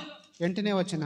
ఆయన వారికి త్వరగా న్యాయం తీర్చును, వారి విషయమే కదా ఆయన దీర్ఘశాంతి చూపుతున్నాడు మీతో చెప్తున్నాను. ఆయనను మనుష్య కుమారుడు వచ్చినప్పుడు ఆయన భూమి మీద విశ్వాసం కనుగొనునా. 8 ಹೇಗಿದ್ದರೂ ಮನುಷ್ಯ ಕುಮಾರನು ಬಂದಾಗ ಭೂಮಿಯ ಮೇಲೆ ನಂಬಿಕೆಯನ್ನು ಕಾಣುವನು. కాబట్టి మనుష్య కుమారుడు రాబోతున్నాడు. ప్రభు యేసుక్రీస్తు ఒకసారి వచ్చాడు, ಕರ್ತನಾದ ಯೇಸು ಸರ್ ಬಂದಿದ್ದಾನೆ, మన కొరకు ప్రాణం పెట్టాడు, ಹಾಗಾಗಿ ಪ್ರಾಣವನ್ನು ಕೊಟ್ಟಿದ್ದಾನೆ. ఇప్పుడు ఆయన చనిపోయి తిరిగి లేచాడు, ಆತನು ಸತ್ತು ಊಣಲ್ಪಟ್ಟು ತಿರುಗಿ ಎದ್ದಿದ್ದಾನೆ, ఆయన ఆరోహణమైనాడు, ಆತನು ಆರೋಹಣನಾಗಿದ್ದಾನೆ, తండ్రి కుడిపార్శ్వమున సింహాసనాసీనుడై ఉంటున్నాడు. ಕರ್ತನ ಬಲಗಳಲ್ಲಿ ಸಿಂಹಾಸನ ಆಸೀನನಾಗಿದ್ದಾನೆ. ఆయన సింహాసనాసీనుడై తండ్రి దగ్గర విజ్ఞాపనకర్తగా ఉన్నాడు. ಆತನು ಅಂದ್ರೆ ಸ್ತುತಿವಂತಕ ದೇವರಾಗಿ ತಂದೆ ಬಳಿಯಲ್ಲಿ ಆಸನದಲ್ಲಿ ಆತನು ಆಸೀನನಾಗಿದ್ದಾನೆ. ఆయన ఒక రోజు రాబోతున్నాడు, ಆತನು ಬರಲಿದ್ದಾನೆ. వచ్చినప్పుడు ಬಂದಾಗ ఆయన కొరకు ఎదురు చూస్తున్నవారు, ಆತನಿಗಾಗಿ ಎದುರು ನೋಡ್ತಕ್ಕಂಥವರು, ఆయన విశ్వాసం వచ్చిన వారు, ನಂಬಿಕೆ ಇಟ್ಟವರು ఎత్తబడేవారుగా ఉంటారు. ఎత్తల్పడవరాగిರ್ತಾರೆ. అయితే ఆయన వచ్చినప్పుడు ಆದರೆ ಆತನು ಬಂದಾಗ ఎంతమంది ఆయన కొరకు కనిపెట్టుకుని ఉండేవారుగా ఉంటారో చూడాలి. మరి ಎಷ್ಟು ಜನ ಆತನಿಗೋಸ್ಕರ ಕಾದುಕೊಂಡು ಇರ್ತಾರೆ ಎಂಬುದಾಗಿ, అందుకొరకే మనిషి కూడా భూమి మీదకి వచ్చిన విశ్వాసం కనుగొనునా అని రాయబడింది. ದೇವರು ಭೂಮಿ ಮೇಲೆ ಬಂದಾಗ ನಂಬಿಕೆಯನ್ನು ಕಾಣುವನು ಎಂಬುದಾಗಿ ನೋಡುತ್ತೇವೆ. ఏ హబక్కూకు గ్రంథంలో చాలా చక్కగా 3 అధ్యాయాలు చక్కగా ఆత్మీయ మాటలు ఉంటున్నాయి. హబక్కూకు పత్రికలో 3 అధ్యాయాలు ఆత్మీయ మాటలు ఉంటూ, అయితే ఇక్కడ మనం గమనిస్తున్నాం, మనుష్య కుమారుడు వచ్చేప్పుడు మనలో విశ్వాసం ఉందా? ಮನುಷ್ಯ ಕುಮಾರ ಬರುವಾಗ ನಮ್ಮಲ್ಲಿ ನಂಬಿಕೆ ಇದೆಯೋ? 3 విషయాలు అపోస్తలుడు పౌలు రాస్తున్నాడు. 3 ವಿಷಯಗಳು ಅಪೊಸ್ತಲನಾದ ಪೌಲನು ಬರಿತಾ ಇದ್ದಾನೆ. విశ్వాసము, ನಂಬಿಕೆಯು, నిరీక్షణ, ప్రేమ. ಪ್ರೀತಿ. యేసుక్రీస్తు ప్రభువుని విశ్వసించి ಯೇಸು ಕ್ರಿಸ್ತನ ನಂಬಿಕೆ ಇಟ್ಟು ఆయన వస్తాడని విశ్వాసం ఎదురు చూడాలా. ಆತನು ಬರಲಿದ್ದಾನೆ ಎಂಬುದು ನಂಬಿಕೆಯಿಂದ ಎದುರು ನೋಡಬೇಕು. ఒక నిరీక్షణతో కనిపెట్టుకొని ఉండాలా. ಒಂದು ನಿರೀಕ್ಷಣೆಯಿಂದ ಆತನಿಗೆ ಕಾದುಕೊಂಡಿರಬೇಕು. విశ్వాసం లేకపోతే నిరీక్షణ లేదు, ನಂಬಿಕೆ ಇಲ್ಲದೆ ನಿರೀಕ್ಷಣೆ ಅಂತಕ್ಕಂಥ ಇರೋದಿಲ್ಲ. నిరీక్షణ లేకపోతే ప్రేమ లేదు, ನಿರೀಕ್ಷಣೆ ಇಲ್ಲದೆ ಪ್ರೀತಿ ಇರೋದಿಲ್ಲ. కాబట్టి 3 కలిసి ఉన్నాయి. ಇವು 3 ಸಹ ಸೇರಿ ಇದ್ದಾವೆ. కాబట్టి విశ్వాసము, ನಂಬಿಕೆಯು మన హృదయాలు కలిగి ఉంటున్నామా? ನಮ್ಮ హృదಯದಲ್ಲಿ ಹೊಂದಿಕೊಂಡಿದ್ದೇವೋ? దేవుడు ఉన్నాడు, దేవుడితో నడవాలా, దేవుడిని చూడాలని విశ్వాసం మనకు ఉండాలా. ದೇವರಿದ್ದೇನೆ, ದೇವರೊಂದಿಗೆ ನಡಿಬೇಕು, ದೇವರಿಂದ ಬದುಕಬೇಕಂತಕ್ಕಂಥ ನಂಬಿಕೆ ನಮ್ಮಲ್ಲಿ ಇರಬೇಕು. ఆ ఎబ్రాయీయుల పత్రిక 11వ అధ్యాయం 5వ వచనం 6వ వచనం చదవండి. ఇబ్రియ 12ನೇ అధ్యాయ 11, 5, 6 వచనాలు. 12, 5, 6 ఒక్కొక్కరు చూద్దాం, ಒಬ್ಬೊಬ್ಬರನ್ನು ನಾವು ನೋಡೋಣ. 11, 5, 6. 12ನೇ అధ్యాయ 5, 6. విశ్వాసమును బట్టి హానోకు మరణము చూడుకున్నట్లు కొనిపోబడెను. అతడు కొనిపోబడక మునుపు దేవునికి ఇష్టమైన సాక్ష్యం పొందెను. కాగా దేవుడితో కొనిపోయాను, అతడు కనబడలేదు. దేవుని వాక్యం విశ్వాసం కలిగిన వాడుగా ఉంటాడు హానోకు. హానోకును ನಂಬಿಕೆ ಉಳ್ಳವನಾಗಿದ್ದಾನೆ. విశ్వాసం లేకుండా దేవుని చూడలేం. ನಂಬಿಕೆ ಇಲ್ಲದೆ ದೇವರನ್ನು ನಾವು ಕಾಣೋದಿಲ್ಲ. విశ్వాసమైన వాడుగా దేవునికి ఇష్టడుగా ఉంటున్నాడు హానోకు. ನಂಬಿಕೆ ಹೊಂದಿದವನಾಗಿ ದೇವರಿಗೆ ಇಷ್ಟವುಳ್ಳವನಾಗಿದ್ದಾನೆ. పరలోకానికి పోయి ఇష్టడుగా ఉండటం కాదు, పరలోకಕ್ಕೆ పోయి ఇష్టడుగా ఉండటం కాదు, ಅಲ್ಲಿ ಹೋಗಿ ಇಷ್ಟವುಳ್ಳವರಾಗಿರೋದು ಮಾತ್ರ ಅಲ್ಲ, భూలోకంలో ఆయనకి ఇష్టలుగా ఉండాలా. ಅಂದ್ರೆ ಭೂಮಿ ಮೇಲೆ ಸಹ ಆತನ ಇಷ್ಟವುಳ್ಳವರಾಗಿರ್ಬೇಕು. ఆయన కొరకు విశ్వాసంతో జీవించాలా. ಆತನಿಗೆ ನಂಬಿಕೆಯಿಂದ ನಾವು ಬದುಕಬೇಕು. 2 కొరింథీ 5, 8, 9 వచ్చాలు. 2 కొరింథీ 5, 2 కొరింథీ 5, 8, 9 వచ్చాలు. 5, 8, 9. 2 కొరింథీ 5వ అధ్యాయం. 5. ఇట్లు ధైర్యం కలిగి ఈ దేహం విడిచిపెట్టి, అది మన జీవితం ఏముండాలంటే ఈ దేహాన్ని విడిచిపెట్టి ప్రభువు వద్ద నిలిచి నాకు ఇష్టపడే ఉండాలా. ನೋಡಿ, ದೇಹವನ್ನು ಬಿಟ್ಟು ಕರ್ತನ ಬಳಿಯಲ್ಲಿ ಇರ್ತೇವೆ ಎಂಬುದು ಉತ್ತಮ ಎಂದು ಎಣಿಸಬೇಕು. అంటే దేవునికి దగ్గరికి వెళ్తాం, దేవుడు అంటే నాకు ఇష్టం అనేది నీ మనసులో ఉండాలి. అంటే దేవుడు ನನಗೆ ఇಷ್ಟ ಎಂಬುದು ನಿನ್ನ ಮನಸ್ಸಿನಲ್ಲಿ ಇರಬೇಕು. 9వ వచనం. 9ನೇ ವಚನ. కావున దేహమందునను దేహం విడిచినను ఆయనకి ఇష్టమై ఉండాలా. అది ఆయనకి దేహంతో ఉన్నా దేహంతో లేకపోతే, భూమి మీద ఉన్నా భూమి నుంచి పరలోకి వెళ్ళినా ఆయనకి ఇష్టంగా ఉండాలి మనం. ಅದನ್ನ ದೇಹದಲ್ಲಿ ಇದ್ರು ದೇಹದಲ್ಲಿ ಇಲ್ಲದೆ ಹೋದ್ರು, ಭೂಮಿಯಲ್ಲಿ ಇದ್ರು ಭೂಮಿಯಲ್ಲಿ ಇಲ್ಲದೆ ಹೋದ್ರು ಆತನಿಗೆ ಮೆಚ್ಚುಗೆ ಉಳ್ಳವರಾಗಿ ನಾವು ಇರಬೇಕು. లేకపోతే నష్టపోయాలనుకుంటాం. ಅಂದ್ರೆ ನಾವು ನಷ್ಟ ಹೊಂದವರಾಗಿದ್ದೇವೆ. హనోకు దేవునికి ఇష్టడుగా ఉన్నాడు. ಅಂದ್ರೆ హానోకును దేవునికి ಇಷ್ಟವುಳ್ಳವನಾಗಿದ್ದನು. విశ్వాసంతో జీవించాడు, ನಂಬಿಕೆಯಿಂದ ಬದುಕಿದನು. ఆయనకి భార్య ఉంది, ಆತನಿಗೆ ಹೆಂಡತಿ ಸಹ ಉಂಟು, పిల్లలు ఉన్నారు, ಮಕ್ಕಳಿದ್ದಾರೆ, కాపురం చేస్తున్నాడు, ಎಲ್ಲ ಜೀವನ ಮಾಡ್ತಾ ಇದ್ದಾನೆ, దేవుడితో నడుస్తున్నాడు. ಕರ್ತನೊಂದಿಗೆ ನಡೀತಾ ಇದ್ದಾನೆ. మనం ఎన్ని చెప్తాం మంది అక్కడ రమ్మంటే, ಎಷ್ಟು ಸಾರಿ ಹೇಳ್ತೋ ಸಭೆಗೆ ಬರ್ರಿ ಎಂದು, నాకు అక్కడ పని ఉంది ఇక్కడ పని ఉంది అంటాం, ನನಗೆ ಅಲ್ಲಿ ಕೆಲಸವಿದೆ ಇಲ್ಲಿ ಕೆಲಸವಿದೆ ಅಂತ ಅನ್ನುತ್ತೇವೆ. నా భార్య బాగా, నా భర్తకు బాగలేదు అంటాం, ನನ್ನ ಹೆಂಡತಿ ಚೆನ್ನಾಗಿಲ್ಲ ಗಂಡನಿ ಚೆನ್ನಾಗಿಲ್ಲ ಅಂತ నా ಅನ್ನುತ್ತೇವೆ, పిల్లలకు బాగలేదు అంటాం, ನನ್ನ ಮಕ್ಕಳಿಗೆ ಚೆನ್ನಾಗಿಲ್ಲ ఈ ಅನ್ನುತ್ತೇವೆ, రోజే ఆధార్ కార్డుకు రమ్మని ఈ రోజే రమ్మన్నారంటాం, ಈ ದಿನ ಬರಕ್ ಹೇಳಿದ್ದಾರೆ ಅಂತ ಅನ್ನುತ್ತಾರೆ, ఆధార్ కార్డుకి ఈ రోజే రమ్మనంటాం, ರಿಜಿಸ್ಟ್ರೇಷನ್ ಈ ದಿನ ಇದೆ, ఈ దినమే రేషన్ ఇస్తారు పోవాలంటాం, ಈ ದಿನ ಹೋಗ್ಬೇಕು ರಿಜಿಸ್ಟರ್ ಆಫೀಸ್ ಅಂತಾರೆ, ఈ దినమే కూలీలు వచ్చారు పంటకు వస్తారంటాం, ಈ ದಿನ ಕೂಲಿ ಬಂದು ಬೆಳೆಯನ್ನು ಕೊಯ್ತಾರೆ, ఆదివారం పోతే ఎక్కువ జీతం ఇస్తారు పోదామంటాం. ಅದು ಭಾನುವಾರ ಹೋದ್ರೆ ನಮ್ಗೆ ಎಷ್ಟು ಹೆಚ್ಚಿಗೆ ಕೂಲಿ ಕೊಡ್ತಾರೆ ఎలా ఉన్నాం మనం? ಹೇಗಿದ್ದೇವೆ ನಾವು? ఏ దినము కూడా హానోకు సుట్టు చెప్పలే. ಆನೋಕನು ಯಾವುದಿನ ಸಹ ಇಂತಹದ್ದನ್ನು ಹೇಳಲಿಲ್ಲ. కుంటి సాకులు చెప్పలే. ಅದು ಸುಳ್ಳು ಆತನು ಸಾಕ್ಷಿ ಹೇಳಲಿಲ್ಲ. దేవుడితో ప్రతి దినము నడుస్తున్నాడు. ದೇವರೊಂದಿಗೆ ಪ್ರತಿದಿನ ಆತನು ನಡೀತಾ ಇದ್ದಾನೆ. ప్రతి దినము కాపురం చేస్తున్నాడు. ಪ್ರತಿದಿನ ಆತ ಬಾಳ್ವೆ ಮಾಡ್ತಾ ಇದ್ದನು. ఆ రీతిగా దేవుడికి ప్రీతికరంగా నడుచుకున్నాడు. ಆ ರೀತಿ ದೇವರಿಗೆ ಆತನು ಪ್ರೀತಿಕರವಾಗಿ ನಡೀತಾ ಇದ್ದನು. విశ్వాసముగా జీవించాడు. ನಂಬಿಕೆಯಿಂದ ಬದುಕಿದನು. అందుకొరకే నీతిమంతుడు విశ్వాసములుగా జీవించును. ನೀತಿವಂತನು ನಂಬಿಕೆಯಿಂದಲೇ ಬದುಕುವನು. కాబట్టి ఆయన నీతిమంతుడు. ಆತನು ನೀತಿವಂತನಾದನು. ఆయన విశ్వాసమూలంగా జీవించాడు. ಆತನು ನಂಬಿಕೆ ಉಳ್ಳವನಾಗಿ తన ಬದುಕಿದನು. భార్య బిడ్డల విషయమే ఆలోచన చేయలేదు. ತನ್ನ ಹೆಂಡತಿ ಮಕ್ಕಳ ವಿಷಯದಲ್ಲಿ ಆತನ ಆಲೋಚನೆ మనం ಮಾಡಲಿಲ್ಲ. భూమి మీద ఉన్నప్పుడు ಆ ಭೂಮಿ ಮೇಲೆ ಇದ್ದಾಗ ఎన్నెన్నో చెప్తాం మనం. ಎಷ್ಟೆಷ್ಟೋ ಹೇಳುತ್ತೇವೆ. ఒకరు ఉన్నట్టు కూడా ప్రాణం తీశాడు అనుకో, ಇರ್ಲಿಕ್ಕೆ ಪ್ರಾಣ ತೆಗೆದ ಅನ್ಕೋ, సాయంత్రం ఎక్కడికో పోవాలి ఏవో చేయాలనుకున్నాం అనుకో, ಸಾಯಂಕಾಲ ಎಲ್ಲಿಗೆ ಹೋಗ್ಬೇಕು ಏನೋ ಮಾಡ್ಬೇಕು ಅನ್ಕೋ, మధ్యాహ్నం ప్రాణం పోతే ಮಧ್ಯಾಹ್ನ ಪ್ರಾಣ ಹೋದ್ರೆ పోతామా? ಹೋಗ್ತೀವ. అందుకొరకై ಅದಕ್ಕಾಗಿಯೇ దేవునికి ప్రథమ స్థానం ఇవ్వాలా. ಅದಕ್ಕೋಸ್ಕರ ದೇವರಿಗೆ ಮೊದಲ ಸ್ಥಾನವನ್ನು ನಾವು దేవుని నేత్తో నడవాలా. ದೇವರೊಂದಿಗೆ ನಾವು ನಡಿಬೇಕು. ప్రభు కొరకు విశ్వాసం జీవించాలా. ಕರ್ತನಿಗಾಗಿ ನಂಬಿಕೆಯಿಂದ ಬದುಕಬೇಕು. భూమి మీద ఎంతో మంది పుట్టారు కానీ చాలా మంది భూమిని వదిలిపెట్టి వెళ్ళిపోయారు. ಎಷ್ಟೋ ಜನರು ಹುಟ್ಟಿದರೆ ಭೂಮಿಯನ್ನು ಬಿಟ್ಟು ಹೊರಟು ಹೋಗಿದ್ದಾರೆ. నువ్వు నేను కూడా ఒక రోజు వదిలిపెట్టాలా. ನಾವು ಸಹ ಒಂದು ದಿನ ಬಿಡಬೇಕು. వయసును బట్టి వదిలిపెట్టాలా. ವಯಸ್ಸನ್ನು ಇಂದ ನಾವು ಬಿಡಬೇಕು. అనారోగ్యం వస్తే బాగలేకుండా అనారోగ్యంతో చనిపోవాలా. ಅನಾರೋಗ್ಯದಿಂದ ನಾವು ಸತ್ತು ಹೋಗ್ಬೇಕು. అంటే అనారోగ్యం చనిపోయే వాళ్ళు ఉన్నారు. ಅನಾರೋಗ್ಯ నేనైనా చనిపోవచ్చును. ನಾನಾದ್ರೂ ಸತ್ತು ಹೋಗ್ಬೇಕು. అనారోగ్యంలో కాపాడుతాడని దేవుడు చెప్పలే కానీ రక్షణ ఇచ్చి కాపాడుతాడు అన్నాడు. ಲಕ್ಷ್ಯ ಕೊಟ್ಟು ಏನ್ ಮಾಡ್ತಾನೆ ಕಾಪಾಡ್ತಾ ಇದ್ದಾನೆ. కాబట్టి వ్యాధి దేవుని దూరం చేయదు. ಅಂದ್ರೆ ರೋಗವು ದೇವರನ್ನು ದೂರ ಮಾಡೋದಿಲ್ಲ. వ్యాధితో ఉన్న దేవుని గురించి జీవిస్తే దేవుని దగ్గరికి వెళ్తాం. ಅಂದ್ರೆ ರೋಗದಲ್ಲಿ ದೇವರಿಗೋಸ್ಕರ ಜೀವಿస్తే ದೇವರೊಂದಿಗೆ ನಾವು. యాక్సిడెంట్ అయితే మరి ఈ లోకం సరిపోతాం. ಅಂದ್ರೆ ಆಕ್ಸಿಡೆಂಟ್ ಆದ್ರೆ ನಾವು ಈ ಲೋಕದಲ್ಲಿ రకరకాల మరణాలు ఉన్నాయి. ನಾನಾ ವಿಧವಾದ ಮರಣಗಳುಂಟು. ఏ మరణం ఎక్కడ నిన్ను సంధించినా, ಯಾವ ಮರಣವು ಎಲ್ಲಿ ನಿನ್ನ ಸಂಧಿಸಿದ್ರು ಸಹ నీవు ప్రభు కొరకు జీవించాలా. ನೀನು ಕರ್ತನಿಗಾಗಿ ಬದುಕಬೇಕು. విశ్వాసంతో జీవించాలా. ನಂಬಿಕೆಯಿಂದ ಬದುಕಬೇಕು. దేవునికి ఇష్టంగా జీవించాలా. ದೇವರಿಗೆ ಇಷ್ಟವುಳ್ಳವರಾಗಿ ಜೀವಿಸಬೇಕು. అదే దేవుడు కోరుతున్నాడు. ಅದೇ ದೇವರು ಬಯಸ್ತಾ ಇದ್ದಾನೆ. అందుకని నీతిమంతుడు విశ్వాస మూలంగా జీవించిన రాయబడింది. ನೀತಿವಂತ ನಂಬಿಕೆಯಿಂದಲೇ ಬದುಕು ಎಂಬುದಾಗಿ లేకపోతే నష్టపోతాం. ನಾವು ನಷ್ಟ ಹೋಗುತ್ತೇವೆ. కాబట్టి మొదటిది హనోకును చూసాం. ಮೊದಲದಾಗಿ ನಾವು ಹಾನೋಕನನ್ನು ನೋಡಿದ್ದೇವೆ. రెండవది చూస్తాం. ಎರಡನೇದಾಗಿ ನೋಡೋಣ. ఆదికాండం 6వ అధ్యాయం 14వ వచనం. ಆದಿಕಾಂಡ 6:14. 14వ వచనం. 14. చదువునా. ఆదికాండం 6:14. 6:14. చితిసారకము అనుతో నీ కొరకు ఓడను చేసుకును, అరలు పెట్టి ఆ ఓడను చేసి లోపటనో వెలుపటనో కీలిపోయేవాళ్ళను. అక్కడ నోవహుకు చెప్తున్నాడు, పిక్చర్ ఇస్తున్నాడు, నమూనా ఇస్తున్నాడు. అయ్యా ನೋವನಿಗೆ ಅಲ್ಲಿ ಅಳಿತು ಕೊಡ್ತಾ ಇದ್ದಾನೆ. 6:14. ನೀನು ತುರಾಯಿ ಮರದಿಂದ ನಾವೆಯನ್ನು ಮಾಡಿಕೋ, ಅದರಲ್ಲಿ ತುಂಬಾ ಕೋಣೆಗಳು ಇರಬೇಕು, ಒಳಕು ಹೊರಕು ರಾಳವನ್ನು ಹಚ್ಚು. ನೀನು ಅದನ್ನು ಮಾಡಬೇಕಾದ ವಿಧಾನ ಹೇಗೆಂದು, ಅದು 300 ಮೊಳ ಉದ್ದವು, 50 ಮೊಳ ಅಗಲವು, 30 ಮೊಳ ಎತ್ತರವು ಉಳ್ಳದ್ದಾಗಿರಬೇಕು. కాబట్టి నోవహుకు ఒక నమూనా ఇస్తున్నాడు ప్రభు. ನೋಹನಿಗೆ ಒಂದು ನಮೂನೆಯನ್ನು ಕೊಡ್ತಾ ಇದ್ದಾನೆ. కారణం ఏంటి? ಕಾರಣವೇನು? మంచి ఎండలు కాస్తున్నాయి. ఎండలు కాస్తున్నాయి. ಬಿಸಿಲು ಕಾಯ್ತಾ ಇದೆ. వేడి ఉంది.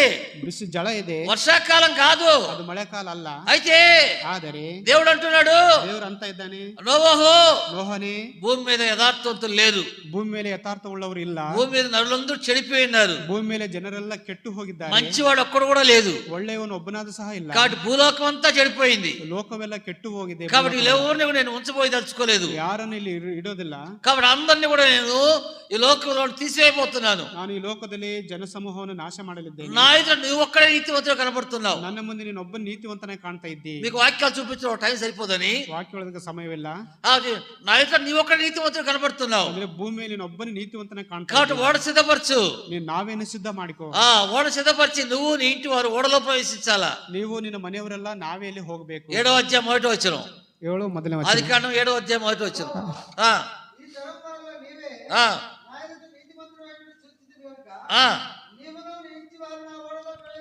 కాబట్టి నీవే నా నీతిమంతుడు, నీవును ఇంటి వారు ఓడలో ప్రవేశించండి. ನೀತಿವಂತನು ನೀನು ನಿನ್ನ ಮನೆಯವರು ನಾವೇ ಅಲ್ಲಿ ಪ್ರವೇಶಿಸಿರಿ ಎಂಬುದಾಗಿ ಹೇಳ್ತಾರೆ. అందుకొరకే ఓడ సిద్ధపరుస్తున్నాడు. ಅದಕ್ಕಾಗಿ ನಾವೇನು ರೆಡಿ ಮಾಡ್ತಾ ಇದ್ದಾನೆ, ಸಿದ್ಧ ಮಾಡ್ತಾ ಇದ್ದಾನೆ. అందరూ ఆ ప్రాంతంలో వారందరూ జనమంతా చూస్తున్నారు. ಆ ಪ್ರಾಂತದಲ್ಲಿ ಜನರೆಲ್ಲ ನೋಡ್ತಾ ಇದ್ದಾರೆ. ఏం చేస్తున్నావు నువ్వు? ಏನ್ ಮಾಡ್ತದೀಯ ನೀನು? ఓడ సిద్ధం చేస్తున్నావు. ನಾವೇನು ರೆಡಿ ಮಾಡ್ತಾ ಇದ್ದೀವಿ. ఎందుకు సిద్ధం చేస్తున్నావు? ಯಾಕೆ ಅದನ್ನು ಸಿದ್ಧ ಮಾಡ್ತಾ ಇದ್ದೀವಿ? దేవుడు చెప్పాడు. ದೇವರು ಹೇಳಿದ್ದಾನೆ. ఏం కారణం? ಕಾರಣವೇನು? అందరూ భూమి అంతా చెడిపోయిందంట. ಎಲ್ಲ ಭೂಮಿಯಲ್ಲಿ ಕೆಟ್ಟು ಹೋಗಿದೆ ಅಂತೆ. నేను నా కుటుంబం మాత్రమే బాగున్నామని దేవుడు చెప్పాడు. ನಾವು ನನ್ನ ಕುಟುಂಬ ಮಾತ್ರ ಚೆನ್ನಾಗಿದೆ ಎಂದು ದೇವರು ಹೇಳಿದ್ದಾನೆ. అయితే ఈ ఓడ సిద్ధపరిచింది ఎందుకంటే ఈ ఓడలోకి నన్ను వెళ్ళమన్నాడు. ನಾವೇ ಯಾಕೆ ಸಿದ್ಧ ಮಾಡ್ತಾನೆ ಅಂದ್ರೆ నా కుటుంబం కూడా వెళ్ళమన్నాడు. ನನ್ನ ಕುಟುಂಬನ ಸಹ ಹೋಗಂತ ಹೇಳಿದ್ದಾನೆ. కొన్ని జంతువులు పక్షులు కూడా తీసుకోమన్నాడు. ಅನೇಕ ಪ್ರಾಣಿ ಪಕ್ಷಿಗಳನ್ನು ಕೊಂಡೆ ಅಂತ ಹೇಳಿದ್ದಾನೆ. ఒకరు మీరు ప్రభు నమ్ముకుంటే నిజంగా ఆయన విశ్వాసంతో మీరు కూడా రావచ్చును, ನೀವು ಅಂದ್ಕೊಂಡ್ರೆ ಆ ನಂಬಿಕೆಯಿಂದ ನೀವು ಸಹ ಬರಬಹುದು అని చెప్పుండొచ్చును ಅಂತ ಹೇಳಿರಬಹುದು. అయితే ಆದರೆ నోహ మాట ఎవరు పెడచెవిన పెట్టారు, అందరూ పెడచెవిన పెట్టారు. ನೋಹನ ಮಾತನ್ನು ಅವರು ಲೆಕ್ಕಿಸಲಿಲ್ಲ. నోహను లెక్క చేయలేదు వాళ్ళు. ಅವರೆಲ್ಲ ಲೆಕ್ಕಕ್ಕೆ ತೆಗೆದುಕೊಳ್ಳಲಿಲ್ಲ. వచ్చింది ఒక దినం వచ్చింది, ಒಂದು ದಿನ ಬಂತು, వర్షం ప్రారంభమైంది, ಮಳೆ ಪ್ರಾರಂಭವಾಯಿತು, జలప్రళయం వచ్చేసింది, ಜಲಪ್ರಳಯ ಬಂದು ಬಿಡ್ತು, మొత్తం మునిగిపోయింది, ಎಲ್ಲ ಮುಳುಗಿ ಹೋಯ್ತು, ఓడ తేలింది. ನಾವೇ ಮೇಲೆ ತೇಲ್ತು. వచ్చారు జనం వచ్చారు, ಜನ ಬಂದರು. వర్షాకాలం భయపడకుండా కొంతకాలం బాగానే ఉన్నారు. ಅಂದ್ರೆ ಮಳೆಗೋಸ್ಕರ ಭಯಪಡದೆ ಕೆಲವು ದಿನ ಚೆನ್ನಾಗಿ ఏం కాదు అనుకున్నారు. ಏನಾಗಲ್ಲ ఈ ತಂದುಕೊಂಡಿದ್ದಾರೆ. బయట జరుగుతున్న సంగతి నోవాహుకు తెలియదు. ಈ ವಿಷಯದಲ್ಲಿ ನೋಹನಿಗೆ ಗೊತ್ತಿಲ್ಲ. ఆ నోహ లోపల ఉన్నాడు, ನೋಹನ್ ಒಳಗಡೆ ಇದ್ದಾನೆ. బయట నుంచి వచ్చి జనము ಹೊರಗಡೆ ಜನರು నోవా తలుపు తీ ನೋಹನೇ ಬಾಗಿಲು ತಟ್ತಾ ಇದ್ದಾರೆ. మీరెవరో నాకు తెలుసు, నేను తలుపు తీయలేను, ನೀನ್ ಯಾರೋ ನನಗೆ ಗೊತ್ತಿಲ್ಲ, ನಾವು ಬಾಗಿಲು నేను తలుపు వేయలేదు, ನಾನು ಬಾಗಿಲು ಹಾಕಿಲ್ಲ, తలుపు వేసింది దేవుడు. ಬಾಗಿಲು ಹಾಕಿದ್ದು ದೇವರು. తలుపు ఎవరు తీయాలా? ಬಾಗಿಲು ಯಾರು ತೆಗಿಬೇಕು? ఆయనే తీయాలా. ಆತನೇ ತೆಗಿಬೇಕು. ఆయన చెప్పినప్పుడు మీరు రాలేదు ಆತನ ಹೇಳ್ದಾಗ ನೀವು ಬರ್ಲಿಲ್ಲ, కాబట్టి ఆ నష్టం మీకే వచ్చింది. ಆ ನಷ್ಟವು ನಿಮಗೆ ಬಂದಿತು. కాబట్టి నోవా ఎంత విశ్వాసంతో ఓడను తయారు చేశాడు. ನೋಡೋಣ, ಆತನು ಎಷ್ಟು ನಂಬಿಕೆಯಿಂದ ನಾವೇನ್ ತಯಾರು ಮಾಡಿದ್ವಿ. కాబట్టి వాక్యం నమ్మాలా, ವಾಕ್ಯವನ್ನು ನಂಬಬೇಕು. వాక్యం యథార్థమైనది, ವಾಕ್ಯ ಯಥಾರ್ಥವುಳ್ಳದ್ದು, వాక్యం పాదాలకు దీపము, ಅದು ಕಾಲಿಗೆ ದೀಪವಾಗಿದೆ, వాక్యం బతికిస్తుంది, ವಾಕ್ಯವು ಬದುಕಿಸುತ್ತದೆ, వాక్యం నెమ్మదిస్తుంది. ವಾಕ್ಯವು ನೆಮ್ಮದಿ ಕೊಡುತ್ತದೆ. కాబట్టి ఈ వాక్యం నమ్మలే ఆ దినాల్లో. ಏನ್ ವಾಕ್ಯ ನಂಬದೇ ಇರ್ತಕ್ಕಂತ ಇದ್ದಾರೆ. నోవహు విశ్వాసంతో నమ్మాడు, ಆದ್ರೆ ನೋಹನು ನಂಬಿಕೆಯಿಂದ ಆತನು ನಂಬಿದನು, ప్రభు మాటలు చెవులార విన్నాడు, ಕರ್ತನ ಮಾತನ್ನು ಕಿವಿಯಾರ ಕೇಳಿದನು, హృదయంలో విశ్వసించాడు, ಹೃದಯದಲ್ಲಿ ನಂಬಿಕೆ ಇಟ್ಟನು. తను తన భార్య పిల్లలు కోడళ్ళు మా కొడుకులు కలిసి ఓడ తయారు చేశారు. ತಾನು ತನ್ನ ಮಕ್ಕಳು ಸೊಸೆರು ಎಲ್ಲ ಸೇರಿ ನಾವೇನು ಸಿದ್ಧಪಡಿಸಿದರು. అన్ని దేవుడు చెప్పిన క్రమంలో లోపలికి ప్రవేశించారు. ದೇವರು ಹೇಳಿದ ಕ್ರಮ ಪ್ರಕಾರ ಒಳಗಡೆ ಹೋದರು. జలప్రళయం వచ్చింది, ಜಲಪ್ರಳಯ ಬಂದಿತು. ఆ నోవహు కుటుంబం మొత్తమే కాపాడబడ్డారు. ನೋಹ ಮತ್ತು ನೋಹನ ಕುಟುಂಬವು ರಕ್ಷಿಸಲ್ಪಟ್ಟಿತು. కాబట్టి ఈ దినాల్లో కూడా వాక్యం ప్రకటించబడతా ఉంది. ಈ ದಿನ ಸಹ ವಾಕ್ಯ ಪ್ರಕಟಿಸಲ್ಪಡುತ್ತದೆ. ప్రభు రాబోయేది ఖచ్చితం, ಕರ್ತನು ಬರಲಿರುವುದು ಖಚಿತ. ప్రభు వచ్చేంత ఉండకపోవచ్చును, ಕರ್ತನ ಇರುವವರೆಗೆ ಇರದೆ ಹೋಗಬಹುದು. ఆ ప్రభు వచ్చేంత మనం ఉండకపోవచ్చును. ಆ ಕರ್ತನ ಬರೋದ್ರೊಳಗೆ ನಾವು ಇಲ್ಲದೆ ಹೋಗಬಹುದು. ప్రభు ఏమన్నాడు? ಕರ್ತನ ಏನೆಂದಿದ್ದಾನೆ? ప్రభునందు మృతులు ధన్యులు. ಕರ್ತನಲ್ಲಿ ಸತ್ತಂತ ಶವಗಳು ಧನ್ಯರು ಎಂಬ. అంటే ప్రభు వచ్చే లోపల మనం ఈ లోకం చనిపోతే ప్రభు దగ్గరికి వెళ్ళిపోతాం. ಅಂದ್ರೆ ಕರ್ತನ ಬರೋಳು ಈ ಲೋಕದಲ್ಲಿ ನಾವು ಸತ್ತೋದ್ರೆ ಕರ್ತನೊಂದಿಗೆ ನಾವು ప్రభు వచ్చేప్పుడు ప్రభుతో కలిసి వస్తాం.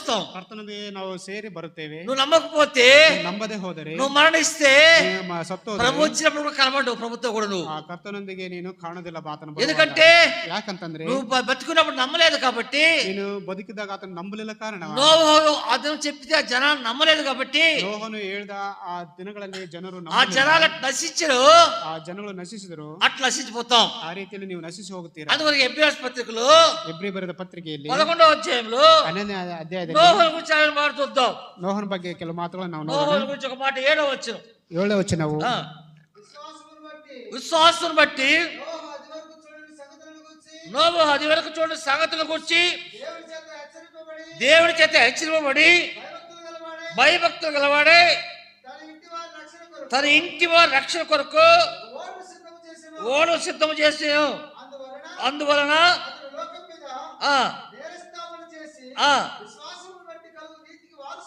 కాబట్టి విశ్వాసం బట్టి కలిగి నీతికి వారసుడైన. ಅಂದ್ರೆ ನಂಬಿಕೆಯಿಂದ ಆತ ನೀತಿಗೆ ಬಾಧ್ಯಸ್ಥನಾದನು. కాబట్టి నీతిమంతుడు విశ్వాసములుగా జీవించు. ಅಂದ್ರೆ ನೀತಿವಂತನು ನಂಬಿಕೆಯಿಂದಲೇ ಬದುಕುವನು. గలతీ రాసిన పత్రికలకు వస్తాం. అక్కడికి ಗಲಾತ್ಯ ಬರೆದ ಪತ್ರಿಕೆ ನೋಡೋಣ. మళ్ళీ ఇంకో వ్యక్తి చూసే ముందు ಇನ್ನೊಬ್ಬ ವ್ಯಕ್ತಿ ನೋಡುವ ಮೊದಲು గలతీ రాసిన పత్రికలో ಗಲಾತ್ಯ ಪತ್ರಿಕೆಯಲ್ಲಿ ఏం రాయబడిందంటే, ಏನು ಬರೆಯಲ್ಪಟ್ಟಿದೆ ಅಂದರೆ, అదే మాట రాయబడింది 12వ వచనం.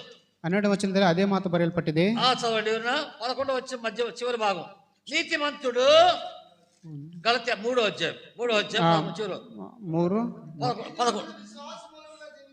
11 నీతిమంతుడు విశ్వాస మూలంగా జీవించును. ನೋಡಿ, ನೀತಿವಂತನು ನಂಬಿಕೆಯಿಂದಲೇ ಬದುಕುವನು. అక్కడ హబక్కూ చెప్తున్నాడు, ఇక్కడ పౌలు చెప్తున్నాడు. ಅಲ್ಲಿ ಹಬಕ್ಕೂಕ ಹೇಳ್ತಾ ಇದ್ದಾನೆ, ಇಲ್ಲಿ ಪೌಲನು ಸಹ ಹೇಳ್ತಾ ಇದ್ದಾನೆ. పౌలు ఇంకో చోట కూడా ఒక మాట అంటాడు. ಪೌಲನು ಇನ್ನೊಂದು ಸ್ಥಳದಲ್ಲಿ ಮಾತಾಡ್ತಾ ಇದ್ದಾನೆ. రోమ 1:17 ರೋಮ 1:17 రోమ 1:17 ರೋಮ 1:17 చదువుకోరు. నీతిమంతుడు విశ్వాస మూలంగా జీవించు. కాబట్టి ನೀತಿವಂತ ನಂಬಿಕೆಯಿಂದಲೇ ಬದುಕುನೆಂಬ ಶಾಸ್ತ್ರೋಕ್ತಿ ಪ್ರಕಾರ హబక్కూకులో చెప్పబడింది, ಹಬಕ್ಕೂಕನಲ್ಲಿ ಹೇಳಲ್ಪಟ್ಟಿದೆ, గలతీలో చెప్పబడింది, ಗಲತಿಯಲ್ಲಿ ಹೇಳಲ್ಪಟ್ಟಿದೆ, రోమాలో చెప్పబడింది, ರೋಮದಲ್ಲಿ ಸಹ ಹೇಳಲ್ಪಟ್ಟಿದೆ. ఎబ్రియస్ పత్రిక 10:37-38, ಇಬ್ರಿ 10:37, ఎబ్రియస్ పత్రిక 10:37-38, ಇಬ್ರಿ 10:37-38, 10:37-38. ఇక కాలం కొంచెముగా ఉన్నది, వచ్చుచున్నవాడు ఆలస్యం చేయక వచ్చును, నా ఎదుట నీతిమంతుడైన వాడు. అది 3 చోట్ల చెప్పబడింది. కొత్త నిబంధనలో ಹೊಸ ಒಡಂಬಡಿಕೆ 3 ಸ್ಥಳದಲ್ಲಿ ಬರೆಯಲ್ಪಟ್ಟಿದೆ. కొత్త నిబంధన 3 చోట్ల చెప్పబడింది. ಹೊಸ ಒಡಂಬಡಿಕೆ 3 ಸ್ಥಳದಲ್ಲಿ ಬರೆಯಲ್ಪಟ್ಟಿದೆ. పాత నిబంధన 1 చోట చెప్పబడింది. ಹಳೆ ಒಡಂಬಡಿಕೆಯಲ್ಲಿ 1 ಸ್ಥಳದಲ್ಲಿ ಬರೆಯಲ್ಪಟ್ಟಿದೆ. అదే గమనిస్తున్న హనోకు విశ్వాసంతో జీవించాడు. ಹಾನೋಕನು ನಂಬಿಕೆಯಿಂದ ಆತನು ಬದುಕಿದನು. దేవుడు వచ్చినప్పుడు హనోకు వెళ్ళిపోయాడు. ದೇವರು ಬಂದಾಗ ಹಾನೋಕನು ಹೊರಟು ಹೋದನು. కుటుంబ విశ్వాసంతో నిలబెట్టాడు కుటుంబాన్ని. ಕುಟುಂಬವನ್ನು ನಂಬಿಕೆಯಿಂದ ಆತನು ನಿಲ್ಲಿಸಿದನು. హనోకు నష్టపోలేదు, ಹಾನೋಕನು ನಷ್ಟ ಹೊಂದಲಿಲ್ಲ, కుటుంబము నష్టపోలేదు, ಕುಟುಂಬ ಸಹ ನಷ್ಟ ಹೋಗಲಿಲ್ಲ. హనోకు దేవుని నమ్మాడు, ಹಾನೋಕನು ದೇವರನ್ನು ನಂಬಿದನು, భార్య పిల్లలు దేవుని నమ్మారు. ತನ್ನ ಹೆಂಡತಿ ಮಕ್ಕಳು ಸಹ ದೇವರನ್ನು ನಂಬಿದನು. నా భర్త వెళ్ళిపోయినా, నా తండ్రి వెళ్ళిపోయినా, నేను కూడా అక్కడికి వెళ్తామని విశ్వాసం వారికి ఉంది. ನನ್ನ ತಂದೆ ಹೊರಟು ಹೋದನು, ನಾವು ಸಹ అಲ್ಲಿಗೆ ಹೋಗ್తాం ಅವರ ನಂಬಿಕೆ ಅವರಿಗೆ. అదే విధంగా నోవహు ಅದೇ ವಿಧವಾಗಿ ನೋಹನ್ ಸಹ విశ్వాసంతో ఓడ సిద్ధం వచ్చాడు, ನಂಬಿಕೆಯಿಂದ నావేను సిద్ధపడిಸಿದನು. ఆ విధంగా ఓడలో ప్రవేశించాడు, నావేలు ప్రవేశిಸಿದನು. ఆ ఇంటి వారందరూ విశ్వాసంతో రక్షింపబడ్డారు. ಅವರೆಲ್ಲರೂ ನಂಬಿಕೆಯಿಂದ ರಕ್ಷಿಸಲ್ಪಟ್ಟರು. ప్రభు ఆ ఇంటిని రక్షించాడు, ಕರ್ತನ ಕುಟುಂಬವನ್ನು ರಕ್ಷಿಸಿದನು, కాపాడాడు, ಕಾಪಾಡಿದನು. అందుకొరకు విశ్వాసం ద్వారా రక్షించబడ్డారు. ಅವರು ನಂಬಿಕೆಯಿಂದ ರಕ್ಷಿಸಲ್ಪಟ್ಟರು. కాబట్టి నీకు విశ్వాసం ఉందా? ನಿನಗೆ ನಂಬಿಕೆ ಇದೆಯೋ? ఊరిక యేసుక్రీస్తు దేవుడు అంటే సరిపోదు. ಬರೇ ಯೇಸು ಸ್ವಾಮಿ ದೇವರಂದು ಹೇಳುದು యేసుక్రీస్తు సిలువ వేసుకోవడం సరిపోదు, మెడలో ನಾವು ಎದೆಯಲ್ಲಿ ಆ ಕರ್ತದ ಶಿಲುಬೆನ ಹಾಕೊಂಡ್ರೆ ಅಲ್ಲ, బైబిల్ పట్టుకుంటే సరిపోదు, ಬೈಬಲ್ ಇಟ್ಕೊಂಡ್ರೆ ಸರಿ ಹೋಗೋದಿಲ್ಲ. హృదయంలో ప్రభు ఉండాలా, ನಾವು ಹೃದಯದಲ್ಲಿ ಕರ್ತನ ಇರಬೇಕು, హృదయంలో విశ్వాసం ఉండాలా, ನಮ್ಮ ಹೃದಯದಲ್ಲಿ ನಂಬಿಕೆ ಇರಬೇಕು. ఆ విశ్వాసం ఎంతవరకు ఉండాలా? ಆ ನಂಬಿಕೆ ಎಲ್ಲಿವರೆಗೆ ಇರಬೇಕು? ప్రభు వచ్చేంత వరకు. ಕರ್ತನ ಬರೋವರೆಗೆ. ఆ విశ్వాసం ఎంతవరకు ఉండాలా? ಆ ನಂಬಿಕೆ ಎಲ್ಲಿವರೆಗೆ ಇರಬೇಕು? భూమి మీద జీవించేంత వరకు, ಈ ಭೂಮಿ ಮೇಲೆ ಜೀವಿಸುವವರೆಗೂ. అందుకే 18:8 లోకాలు చెప్పాడు, ಲೋಕ ಅದಕ್ಕೆ 18:8 ಹೇಳಲ್ಪಟ್ಟಿದೆ, భూమి మీద మనిషికి వాడు వచ్చాడు విశ్వాసం కనుగొనునా అని. ಆತನು ಭೂಮಿ ಮೇಲೆ ಬಂದು ಮನುಷ್ಯರಲ್ಲಿ ನಂಬಿಕೆಯನ್ನು ಕಾಣುವನು. కాబట్టి విశ్వాసుల వీరులుగా అక్కడ హనోకు చూస్తున్నాం, రెండవది నోహను చూస్తున్నాం. ನೋಡಿ, ವಿಶ್ವಾಸ ವೀರರಲ್ಲಿ ಹಾನೋಕ್ ಮತ್ತು ನೋಹನನ್ನು ನೋಡುತ್ತೇವೆ. మూడో వ్యక్తి చూద్దాం. 3ನೇ వ్యక్ತಿಯನ್ನು ನೋಡೋಣ. మనకి ఎంత సమయం, కొంత సమయంలో ఆ విషయాలు చూద్దాం. ಆ ಸಮಯ ಕಡಿಮೆ ಇದೆ, ಆ ವಿಷಯಗಳನ್ನು ನೋಡೋಣ. 12వ అధ్యాయం ఆదికాండం మొదటి వచనం. ఆదికాండం 12వ అధ్యాయం మొదటి వచనం. ಆದಿಕಾಂಡ 12 ಮೊದಲನೇ ವಚನ. చదవండి. నీ దేశం నుండి, నీ బంధువుల యొద్ద నుండి, నీ తండ్రి ఇంటి నుండి బయలుదేరి నేను నీకు చూపించే దేశములకు. చాలు.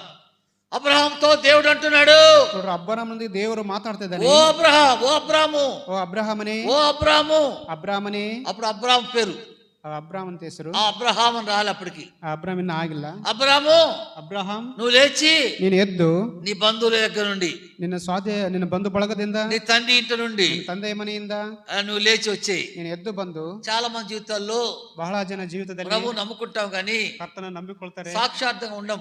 సాక్షాత్ವಾಗಿ ಇರೋದಿಲ್ಲ. జాతర జరిగితే బంధువుల దగ్గరికి వెళ్తాం, ఆ జాతర హಬ್ಬಗಳಿಗೆ ಹೋಗ್ತೇವೆ. తిరునాళ్ళు జరిగితే బంధువుల దగ్గరికి వెళ్తాం, తిరునాళ్ళు అంటారు, ఏదో ఉత్సవాలు జరిగితే వెళ్తాం. ఆ ఉత్సవాలు ಮತ್ತೆ ಎಲ್ಲ ಕಾರ್ಯಕ್ರಮಗಳಿಗೆ ನಾವು ಹೋಗ್ತೇವೆ. వెళ్ళకూడదు, ಹೋಗಬಾರದು. అందుకే అన్నాడు అబ్రహాముతో, ಅದಕ್ಕೆ ಅಬ್ರಹಾಮನಿಗೆ నువ్వు లేచిరా, ನೀನು ಎದ್ದು ಬಾ. ఏంటి, ಏನು, ఎక్కడున్నా అబ్రహాము? ಎಲ್ಲಿದ್ದಾನೆ ಅಬ್ರಹಾಮನು? యెహోషువ గ్రంథం ಯೆಹೋಶುವ 24వ అధ్యాయము 24ನೇ అధ్యాయం 2వ వచనం 3వ వచనం చదువునా. యెహోషువ 24:2-3 వచనాలు. 24:2-3. యెహోషువ జనులందరితో ఇట్లా నేను యెహోవా చెప్పుదేమనగా, ఆది కాలం నుండి నీ పితరులు అనగా అబ్రాహామునకును నాహోరునకును తండ్రి తెరవ కుటుంబం నది యొద్దను ఎక్కడున్నారంటే ఇతర దేవతలు పూజిస్తా ఉన్నారు. ಅವರು ಇತರ ದೇವತೆಗಳನ್ನು ಪೂಜಿಸ್ತಾ ಇದ್ದಾರಂತೆ. దేవుడు కాని దేవతలు పూజిస్తా ఉన్నారు. ದೇವರಲ್ಲದವುಗಳನ್ನು ಅವರು పూజిಸ್ತಾ ಇದ್ದಾರೆ. విగ్రహాలకు పూజిస్తున్నారు, విగ్రహాలను పూజిస్తా ఇದ್ದಾರೆ. దేవుళ్ళు కాదని చెప్పబడింది బైబిల్లో. ನೋಡಿ, ದೇವರುಗಳು ಅಲ್ಲ ಎಂಬುದಾಗಿ ಸತ್ಯ. అబ్రహాం పాడైపోతాడు తెలిసి అబ్రహాంను ఆలోక్తనందు నువ్వు లేచిరా, ನೀನು ಎದ್ದು బా. నీ బంధువులకు విగ్రహాలంటే ఇష్టం, నీ బంధువులకు విగ్రహాలంటే ఇష్టం, ನಿನ್ನ ಬಂಧುಗಳಿಗೆ ವಿಗ್ರಹಗಳೆಂದರೆ ಇಷ್ಟವು. నీ స్వదేశం విగ్రహ పూజ ఉంది, ನಿನ್ನ ಸ್ವದೇಶದಲ್ಲಿ ವಿಗ್ರಹ ಪೂಜೆ ಇದೆ. నువ్వు అక్కుంటే నాశనం అయిపోతావు, ನೀವು ಅಲ್ಲಿದ್ರೆ ನಾಶವಾಗುತ್ತೀ. లేచిరా, ಎದ್ದು ಬಾ. లేచిరా, ಎದ್ದು ಬಾ ಎಂದು. దేవుడు మేలే చేస్తాడు, కీడు చేయడు. ದೇವರು ನಮಗೆ ಮೇಲನ್ನು ಉಂಟು ಮಾಡ್ತಾನೆ ಮತ್ತು ಕೀಡು ಉಂಟು ఏం ಮಾಡುವುದಿಲ್ಲ. జరుగుతుంది జాతరలు, తిరునాళ్ళు, ಜಾತ್ರೆಗಳಲ್ಲಿ ಏನ್ ನಡೀತಿದೆ, లేదా పండగలు ఏం జరుగుతుంది? ಹಬ್ಬಗಳಲ್ಲಿ ಏನ್ ನಡೀತಿದೆ, గవర్నమెంట్ ఏమి ఇస్తుంది? ಸರ್ಕಾರವೇನು 1 ಕೊಡುತ್ತದೆ. గంట వరకు బ్రాంతి షాపులు తెరుచుకోవచ్చు. ఈ రోజు రాత్రికి అంటారు 1 గంట వరకు బ్రాంతి షాపులు తెరుచుకోవచ్చు అంటారు. 1 ಗಂಟೆವರೆಗೆ ಬ್ರಾಂಚ್ ಶಾಪ್ ತೆಗಿಬಹುದು. ఎందుకు? ಯಾಕೆ? వాళ్ళకి వ్యాపారం, ಅವ್ರಿಗೆ ವ್ಯಾಪಾರ ಬೇಕು. అంగుల్లో పెడతారు తిరునాళ్ళలో. ಅಂಗಡಿಗಳು ಕಿರಾಣಿ ಅಂಗಡಿ ಇರ್ತಾರೆ. ఏముంది అక్కడ? ಅಲ್ಲಿ ಏನಿದೆ? రూపాయి వస్తువు 5 రూపాయలు ರೂಪಾಯಿ ವಸ್ತು ಮತ್ತು 5 ರೂಪಾಯಿ ವಸ್ತು ಸಿಗುತ್ತದೆ. ವ್ಯಾಪಾರ. ವ್ಯಾಪಾರಗಳು. నీ పిల్లలు పోతూ ఉంటారు, ಮಕ್ಕಳು ಹೋಗ್ತಾರೆ, వాళ్ళ అమ్మ అటు తీసిమంటారు, వాళ్ళ అమ్మ తీసిమంటారు. ಅದು ಕೊಡಮ್ಮ ಅಂತ ಅಂತಾರೆ. కాదని ఎక్కడ తీసిస్తారు. ಕೊಡೋದಂದ್ರೆ ಅಮ್ಮ ತಂದು. ఏమది? ಏನದು? వ్యాపారం. ವ್ಯಾಪಾರ. ఆ దెబ్బతికి ఏముంది అక్కడ? ಹಣಕ್ಕೆ ಏನಿದೆ ಅಲ್ಲಿ? 3 రోజులు అయిపోతే అక్కడ ఏముండవు, మొత్తం తీయేస్తారు. 3 రోజులు అయితే అక్కడ ఏముండవు, అన్ని తీయేస్తారు. 3 ದಿನ ಆದ್ರೆ ಏನಿರೋದು ಎಲ್ಲ ತೆಗೆದಾಕ್ತಾರೆ. అక్కడున్నాడు అబ్రహాం. ಅಬ್ರಹಾಮನ ಆ ಸ್ಥಳದಲ್ಲಿ ಇದ್ದಾನೆ. లేచిన అబ్రహాం అక్కడి నుంచి. ಅಬ್ರಹಾಮನೇ ಅಲ್ಲಿಂದ ಎದ್ದು నీకు తగదది, నీకు తగదు. ನಿನಗೆ ಹೊಂದಿಕೆ ಅಲ್ಲ ಅದು. అబ్రహాం లేచినాడు, ಅಬ್ರಹಾಮನ ಎದ್ದನು, అబ్రహాం విశ్వాసం ఇచ్చాడు, ಅಬ್ರಹಾಂ ನಂಬಿಕೆ ಇಟ್ಟನು. ఎబ్రియస్ పత్రిక 11వ అధ్యాయం 8వ వచనం. ಇಬ್ರಿಯ 11. ఎబ్రీ 11:8. ಇಬ್ರಿಯ 11:8. ఎబ్రీ 11:8.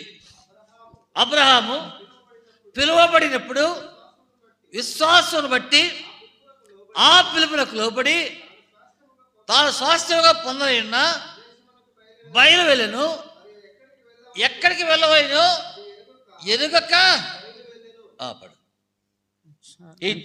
ನಂಬಿಕೆಯಿಂದಲೇ ಅಬ್ರಹಾಮನು ಕರೆಯಲ್ಪಟ್ಟ ಕೂಡಲೇ ಕರೆದಾತನ ಮಾತನ್ನು ಕೇಳಿ ತಾನು ಬಾಧ್ಯವಾಗಿ ಹೊಂದಬೇಕಾಗಿದ್ದ ಸ್ಥಳಕ್ಕೆ ಹೊರಟು ಹೋದನು.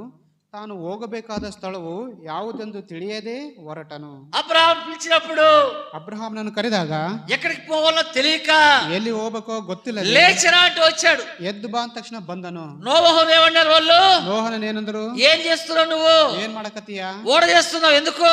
ನಾವೇ ಮಾಡ್ತದೆ, ಯಾಕೆ? జలప్రళయం వస్తుంది, ಜಲಪ್ರಳಯ ಬರುತ್ತದೆ, వర్షం వస్తుంది, ಮಳೆಯು ಬರುತ್ತದೆ, కొట్టుకొని పోతారు, ಬಡ್ಕೊಂಡು ಹೋಗ್ತಾರೆ. అందుకే దేవుడు ఓడ చేయమన్నాడు. ಅದಕ್ಕಾಗಿ ನಾವೇ ಮಾಡಂತ లోపలికి వెళ్తున్నాం, ನಾವು ಒಳಕ್ಕೆ ಹೋಗಿ మీరు రండి అంటే ನೀವು ಸಹ ಬರ್ರಿ ಅಂತ ఎగతాళి చేశారు, ತಿರಸ್ಕಾರ ಮಾಡಿದ್ರು, అపహసించారు, ಅಪಹಾಸ್ಯ ಮಾಡಿದ್ರು, నవ్వారు, ನಕ್ಕರು. ఆఖరికి ఊరు లోపలికి పోలేదు. ಕೊನೆಗೆ ಯಾರು ಸಹ ಒಳಗೆ అందరూ నష్టపోయినారు. ಎಲ್ಲರೂ ನಷ್ಟ ಹೋದರು. అబ్రహాం జీవితంలో కూడా ಅಬ್ರಾಮನ ಜೀವಿತದಲ್ಲಿ అబ్రహాం లేచిరా అంటే లేచి వచ్చాడు. ಅಬ್ರಾಮನ ಎದ್ದು ಬಂದ ತಕ್ಷಣ ಎದ್ದು ಬಂದನು. అబ్రహాం నమ్మాడు. ಅಬ್ರಹಾಮ್ ನಂಬಿದನು. ఎక్కడికి వెళ్తున్నావు అబ్రహాం?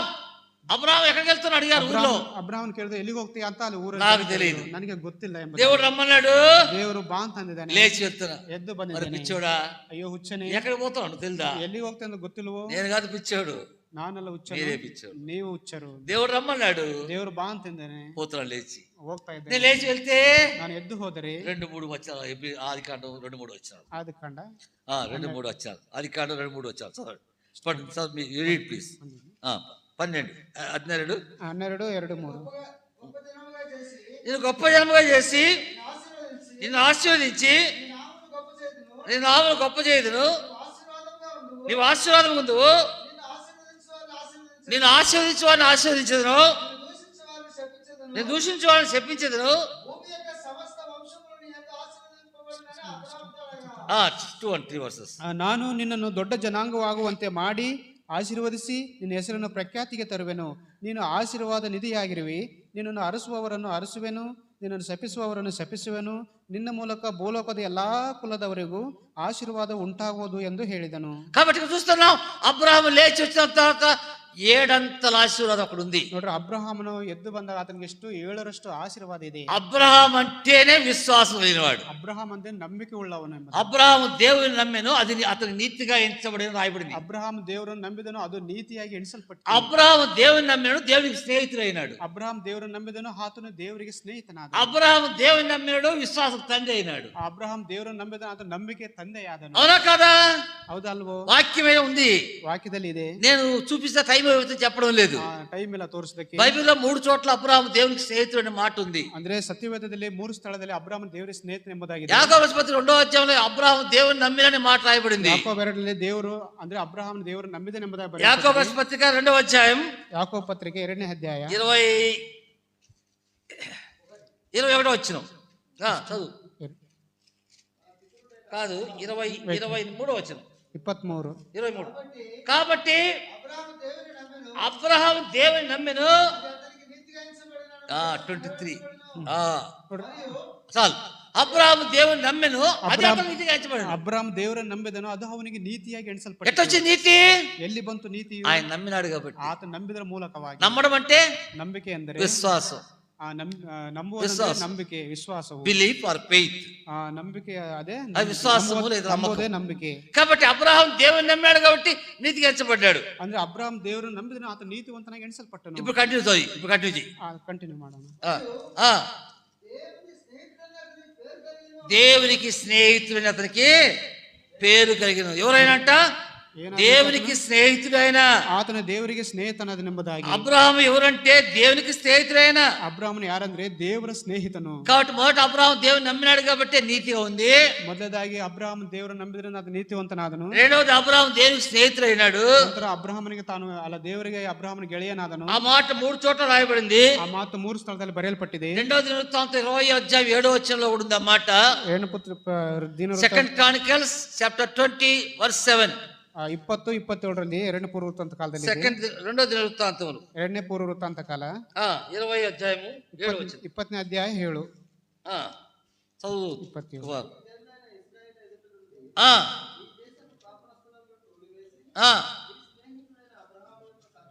నీ స్నేహితుడు అబ్రహాము సంతతికి నేను ಶಾಶ್ವತ. నీ స్నేహితుడైన అబ్రహాము, ನಿನ್ನ ಸ್ನೇಹಿತನಾದ ಅಬ್ರಹಾಮನು. అక్కడ స్నేహితుడు చెప్పండి యాకోబులో. ಯಾಕೋಬನ ಸ್ನೇಹಿತನೆಂದು ಹೇಳಲ್ಪಟ್ಟಿದೆ. ఇక్కడ చెప్పబడింది, ಇಲ್ಲಿ ಹೇಳಲ್ಪಟ್ಟಿದೆ. లేఖనము బహు స్పష్టంగా మాట్లాడుతూ వస్తున్నది. ಸತ್ಯವೇದವು ಲೇಖನವು ಬಹಳ ಸ್ಪಷ್ಟವಾಗಿ ಮಾತಾಡಲ್ಪಡುತ್ತದೆ. ಯೆಶಾಯ ಗ್ರಂಥం 41:8. ಯೆಶಾಯ 41:8. యెషయా 41:8. ಯೆಶಾಯ 41:8. నా సేవకుడు ఇశ్రాయేలు, నేను ఏర్పరచుకున్న యాకోబు, నా స్నేహితుడైన అబ్రహాం. కాబట్టి దేవుడు ఎంత చక్కగా చెప్తాడు, నా స్నేహితుడు అబ్రహాం. ನೋಡ್ರಿ ದೇವರು ಎಷ್ಟು ನೀಟಾಗಿ ಹೇಳ್ತಾನೆ, ಅಬ್ರಹಾಂ ನನ್ನ ಸ್ನೇಹಿತನೆಂಬುದಾಗಿ. తర్వాత మనం చూస్తే ఆయన విశ్వాసం తండ్రి. ತರುವಾಯ ನೋಡೋದಾದ್ರೆ ಆತನು ನಂಬಿಕೆಗೆ ತಂದೆ. మీ పితరుడు అబ్రహాము, ಪಿತೃಗಳಾದ ಅಬ್ರಹಾಮನು, ఇతడును అబ్రహాము కుమారుడే. ಇವನು ಸಹ ಅಬ್ರಹಾಮನ ಮಗನಲ್ಲವೇ? జకర్యాలో లూకా సువార్త జకర్యాతో చెప్తున్న మాట, ಲೋಕ ಸುವಾರ್ತೆ ಜಕ್ಕಯ್ಯನಿಂದ ಹೇಳ್ತಾನೆ. యోహాను సువార్తలో వ్యభిచారి పట్టబడినప్పుడు ఈమె కూడా అబ్రహాము కుమార్తె అని చెప్పిన మాట. ಇವನು ಸಹ ಅಬ್ರಹಾಮ ಕುಮಾರ್ತೆ ಎಂಬುದಾಗಿ. కాబట్టి దేవుని వాక్యం మనం చూస్తుంటున్నాం. ದೇವರ ವಾಕ್ಯದ ನಾವು ನೋಡುತ್ತೇವೆ, నీతిమంతుడు విశ్వాస మూలంగా జీవిస్తాడు. ನೀತಿವಂತನು ನಂಬಿಕೆಯಿಂದಲೇ ಬದುಕುವನು. అందుకే హనోకు నీతిమంతుడిగా ఉన్నాడు. ಅದಕ್ಕಾಗಿ ಹಾನೋಕ ನೀತಿವಂತನಾಗಿದ್ದನು, విశ్వాసంతో జీవించాడు, ನಂಬಿಕೆಯಿಂದ ಬದುಕಿದನು, దేవుని దగ్గరికి వెళ్ళాడు, ದೇವರ ಬಳಿಗೆ ಹೋದನು. నోహు నీతిమంతుడు ఉన్నాడు, ನೋಹನು ಸಹ ನೀತಿವಂತನಾಗಿದ್ದನು. ఆ ఎదుట అతడే నీతిమంతుడు కనబడ్డాడు. ಅದರಲ್ಲಿ ಅವನು ಒಬ್ಬನೇ ನೀತಿವಂತನಾಗಿ విశ్వాస మూలంగా ఓడ తయారు చేశాడు. ನಂಬಿಕೆಯಿಂದ ನಾವೆಯನ್ನು ಸಿದ್ಧಪಡಿಸಿದನು. ఆ ఓడలో ప్రవేశించాడు. ಆ ನಾವೆಯೊಳಗೆ ಪ್ರವೇಶಿಸಿದನು. ఆ ఇంటి వారు రక్షించబడ్డారు. ಆ ಕುಟುಂಬದವರು ರಕ್ಷಿಸಲ್ಪಟ್ಟರು. అబ్రహాము లేచి వచ్చాడు కల్దీయుల దేశం నుండి. ಅಬ್ರಹಾಮನು ಕಲ್ದೀಯ ದೇಶದಿಂದ ಎದ್ದು ಬಂದನು. విశ్వాసం బట్టి ఎక్కడికి వెళ్ళాలో ఎరుగక ప్రభు పిలిస్తే వచ్చాడు. ನಂಬಿಕೆಯಿಂದ ಎಲ್ಲಿಯುವ ಗೊತ್ತಿಲ್ಲ, ಕರ್ತನ ಕರೆದ ತಕ್ಷಣ ಬಂದನು. 7 ఆశీర్వాదం పొందాడు. 7ರಷ್ಟು ಆಶೀರ್ವಾದಗಳನ್ನು ಹೊಂದಿದನು. అబ్రహాముగా అయ్యాడు. ಅಬ್ರಹಾಮನ ಆದನು. అంత మాత్రమే కదా ఆయన విశ్వాస తండ్రి అయినాడు. ಅಷ್ಟು ಮಾತ್ರ ಅಲ್ಲ, ಆತನು ನಂಬಿಕೆಗೆ ತಂದೆಯಾದನು. ఆయన మరి దేవునికి స్నేహితుడు అయినాడు. ಆತನು ದೇವರಿಗೆ ಗೆಳೆಯನಾದನು. నీతిమంతుడుగా నిలిచాడు. ನೀತಿವಂತನಾಗಿ ನಿಂತುಕೊಂಡನು. పితరుల దేవుడు పితరుల యొక్క దీంట్లో అబ్రహాము ప్రారంభం నుండి పాత నిబంధన నుండి కొత్త నిబంధన వరకు అబ్రహాం పేరు ఉంది. ಹಳೆ ಒಡಂಬಡಿಕೆಯಿಂದ ಹೊಸ ಒಡಂಬಡಿಕೆವರೆಗೂ ಅಬ್ರಹಾಮನ ಹೆಸರಿದೆ. కాబట్టి అబ్రహాంలో అంత విశ్వాసం ఉంది. ಅಂದ್ರೆ ಅಬ್ರಹಾಮನಿಗೆ ಅಷ್ಟು ನಂಬಿಕೆ ಇದೆ. అబ్రహాం లేచినమంటూ వచ్చాడు. నేను ಎದ್ದು ಬಂದ ತಕ್ಷಣ ಅಬ್ರಹಾಮನ ಎದ್ದು ಬಂದ. రెండవది ఇంకా చాలా ఉన్నాయి కదా, సమయం చాలదు, ಬಹಳ ಇದೆ, ಸಮಯವಿಲ್ಲ. 22వ అధ్యాయం ఆదికాండంలో, ಆದಿಕಾಂಡ 22ನೇ ಅಧ್ಯಾಯದಲ್ಲಿ ఆయన కుమారుడు బలిమ్మన్నాడు. ನಿನ್ನ ಮಗನನ್ನು ಬಲಿ ಕೊಡು ಅಂತ ಅಂದ. 22వ అధ్యాయం మొదటి వచనం. 22 ಫಸ್ಟ್ ಮೊದಲೇ ವಚನ. 22 మొదటి చదువున్నా. ఆ సంగతులు జరిగిన తర్వాత అబ్రహామును పరిశోధించను. ఎట్లనగా ఆయన అబ్రహామా అని పిలువగా వెంటనే ఏమంటున్నాడు, చిత్తం హీరం అంటే నీకు ఉన్నాను, నీ చిత్తము నీ చెప్పు ప్రభు అంటున్నాడు. ಕರ್ತನೇ ಹೇಳು, ಇಗೋ ಇದ್ದೇನೆ ಅಂತ ಇದ್ದಾನೆ. హీరమాయి దేవుని నీకు ఉన్నాను, ఇక్కడ నేనేం చేయాలి తెలియపరచు ప్రభు అంటున్నాడు. నేను ఏం ಮಾಡಬೇಕು ತಿಳಿಯಪಡಿಸು ಸ್ವಾಮಿ. చిత్తం నీ చిత్తం నెరవేరుస్తా నేను, నేను చిత్తವನ್ನು నెరవేరుస్తాను. అయితే ಆದರೆ నువ్వు లేచి వెళ్ళి ಎದ್ದು ಹೋಗಿ నువ్వు ప్రేమిస్తున్నా, ನಿನ್ನ ಪ್ರೀತಿಸುವ, నీకు ఒక్కడే ఉన్నా ನಿನಗೆ ಒಬ್ಬನಾಗಿರುವ నీ కుమారుని తీసుకొచ్చి ನಿನ್ನ ಮಗನನ್ನು ತೆಗೆದುಕೊಂಡು ಬಂದು బలిచ్చే. ಬಲಿ ಕೊಡ್ಬೇಕು, ಯಜ್ಞ ಮಾಡ್ಬೇಕು. అబ్రహాములో ఎంత విశ్వాసం. ಅಬ್ರಾಮ್ ನೋಡ್ರಿ ಎಷ್ಟು ನಂಬಿಕೆ. అబ్రహాముకు దేవుడు ఏం చెప్పాడు? ನೋಡ್ರಿ ಅಬ್ರಾಮ್ ದೇವ್ರು ಏನ್ ಹೇಳಿದನು? 15వ అధ్యాయంలో 15ನೇ ಅಧ್ಯಾಯದಲ್ಲಿ బయటకు వచ్చి చూడు, ಹೊರಗಡೆ ಬಂದು ನೋಡು, ఆకాశం వైపు చూడు, ఆకాశದ కಡೆ ನೋಡು, భూమి మీద కింద చూడు, భూమి ಕೆಳಗೆ ನೋಡು, భూమి కింద ఇసుక రేణువులు ఉన్నాయి, భూమిಯಲ್ಲಿ మరಳಿನ రವೆ ఇದಾವೆ, ఆ పైన నక్షత్రాలు ఉన్నాయి, ಮೇಲೆ నక్షత్రಗಳಿವೆ, ఆ రీతిని సంతానం చేస్తానన్నాడు. ಅಷ್ಟು ನಿನಗೆ సంతానವನ್ನು కొడుತ್ತೇನೆ ಅಂತ. సరే 17వ అధ్యాయంలో నిబంధన చేశాడు. 17ನೇ అధ్యాಯದಲ್ಲಿ నిబంధನೆ ಮಾಡಿದನು, మీదకి వచ్చి సంవత్సరం కుమారుని ఇస్తానన్నాడు. ನಿನಗೆ ಮಗನನ್ನು ಕೊಡುತ್ತೇನೆ ಅಂತ ವಾಗ್ದಾನ ಮಾಡಿದನು. 21వ అధ్యాయంలో కుమారుని ఇచ్చాడు. 21ನೇ ವಚನದ ಅಧ್ಯಾಯದಲ್ಲಿ ಮಗನನ್ನು ಕೊಟ್ಟನು.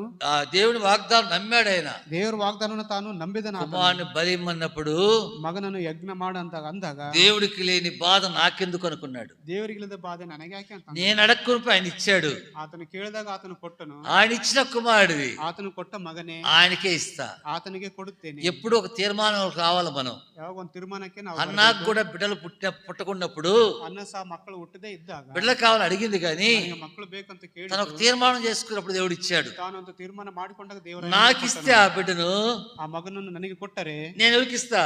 ನಾನು ಯಾರಿಗೆ ಕೊಡ್ತೀನಿ? నీకు ఇస్తా. నాకు ఇస్తే బిడ్డను నీకు ఇస్తా. అప్పుడు దేవుడు ఇచ్చాడు బిడ్డను. మగన నన్ను కొట్టರೆ నేను కొಡ್ತೀನಿ ಅಂತ ఆయన ತೀರ್ಮಾನ. ఆ తర్వాత అన్నాకు చాలా మంది పిల్లలు పుట్టారు. ఆ తదనంತರ ಅಣ್ಣಳಿಗೆ ಬಹಳ ಮಕ್ಕಳು ಹುಟ್ಟಿದರು. కారణం ఏంటి? కారణమేನು? దేవుడు ఇచ్చాడు, దేవుడికి ఇస్తున్నా. ದೇವರು ಕೊಟ್ಟಿದ್ದಾನೆ. అబ్రహాం అదే విశ్వాసంతో, ಅಬ್ರಾಮನ ಅದೇ ನಂಬಿಕೆಯಿಂದ ఆ కుమారుని బలి ఇవ్వడానికి ఇష్టపడ్డాడు. ಮಗನನ್ನು ಬಲಿ ಕೊಡೋದಕ್ಕೆ, ಯಜ್ಞ ಕೊಡೋದಕ್ಕೆ ఆ ಇಷ್ಟಪಟ್ಟಿದ್ದಾನೆ. విధానం చదువుకుంటే సమయం చాలదు మనకు. ಅದು ವಿಷಯವನ್ನು ನೋಡಿಕೊಳ್ಳೋದಕ್ಕೆ ಸಮಯವಿಲ್ಲ. అయితే అబ్రహాం కత్తి ఎత్తినప్పుడు, ಅಬ್ರಹಾಮನ ಕತ್ತಿಯನ್ನು ఆగు అబ్రహాం, ನಿಲ್ಲು ಅಬ್ರಹಾಮನೇ, నువ్వు దేవునికి భయపడవాడు నేను అడుగుతాను. ದೇವರಿಗೆ ಭಯಪಡುವನೆಂದು ಈಗ ನನಗೆ నీ కుమారుని బలి ఇవ్వద్దు. ನಿನ್ನ ಮಗನನ್ನು ಯಜ್ಞ ಮಾಡಬೇಕು. అదిగో అక్కడ ఉంచబడిన పొట్టేలు తీసుకొచ్చి బలి ನೋಡ್ರ ఇచ్చి. ಅಲ್ಲಿ ಕುರಿಮರಿ ಇದೆ, ಅದನ್ನು పొట్లకు ತೆಗೆದುಕೊಂಡು ಬಂದು ఎంత విశ్వాసంతో అబ్రహాం చంపడానికి వెనుకాడకుండా కత్తి పైకి ఎత్తాడు. ಆ ಮಗುವನ್ನು ಸಾಯಿಸೋದಕ್ಕೆ ಕತ್ತಿ ಮೇಲೆ. దేవుని స్వరం కొంత ఆలస్యమైన అబ్రహాము ఇస్సాకు తల వేరే ఉండేది. ದೇವರ ಸ್ವರ ಸ್ವಲ್ಪ ಲೇಟ್ ಆಗಿದ್ರೆ ಅಬ್ರಾಮನ ತಲೆ అబ్రహాం తల కాదు, ఇస్సాకు తలే. ಇಸಾಕ್ ಮಗನ ತಲೆ ಕಡಿಯಲ್ಪಡ್ತದೆ. అయితే దేవుడు గొప్ప దేవుడు. ಆದ್ರೆ ದೇವರು ದೊಡ್ಡ ದೇವರು. ఆయన విశ్వాసాన్ని బట్టి ನಂಬಿಕೆಯಿಂದ దేవుడు అబ్రహాంను కాపాడాడు. ದೇವರು ಅಬ್ರಹಾಮನನ್ನು ఆశీర్వదించాడు. ಅಬ್ರಹಾಮನನ್ನು ಆಶೀರ್ವದಿಸಿದರು. కాబట్టి సహోదరి ಪ್ರಿಯ ಸಹೋದರ ಸಹೋದರಿಯರೇ, కూర్చొని వినుచున్న మన జీవితాల్లో ಕೂತ್ಕೊಂಡು ಕೇಳ್ತಕ್ಕಂತ ನಮ್ಮ నీ విశ్వాసం ఏమాత్రం, నా విశ్వాసం ఏమాత్రం, ನಿಮ್ಮ ನಂಬಿಕೆ ಎಷ್ಟು, ನಮ್ಮ ನಂಬಿಕೆ ಎಷ್ಟು, దేవుని పట్ల మనకు గాఢమైన విశ్వాసం ఉందా? ದೇವರ ವಿಷಯದಲ್ಲಿ ನಮಗೆ ಆಳವಾದ ನಂಬಿಕೆ ಇದೆಯೋ? మన హృదయంలో నిశ్చయంగా ఆయన యందు పరిపూర్ణమైన విశ్వాసం మనలో ఉందా? ದೇವರ ವಿಷಯದಲ್ಲಿ ನಿಶ್ಚಯವಾಗಿ ಪರಿಪೂರ್ಣ ನಂಬಿಕೆ ಅಂತಕ್ಕಂಥ ನಮ್ಮಲ್ಲಿ ಉಂಟು. కాబట్టి దేవుని యందు పూర్తిగా విశ్వాసం ఉంచాలి. ನಾವು ದೇವರಲ್ಲಿ ಪೂರ್ಣ ಸಂಪೂರ್ಣವಾಗಿ ನಂಬಿಕೆ ನೀಡಬೇಕು. సగం విశ్వాసం సగం ఇది ఉండకూడదు.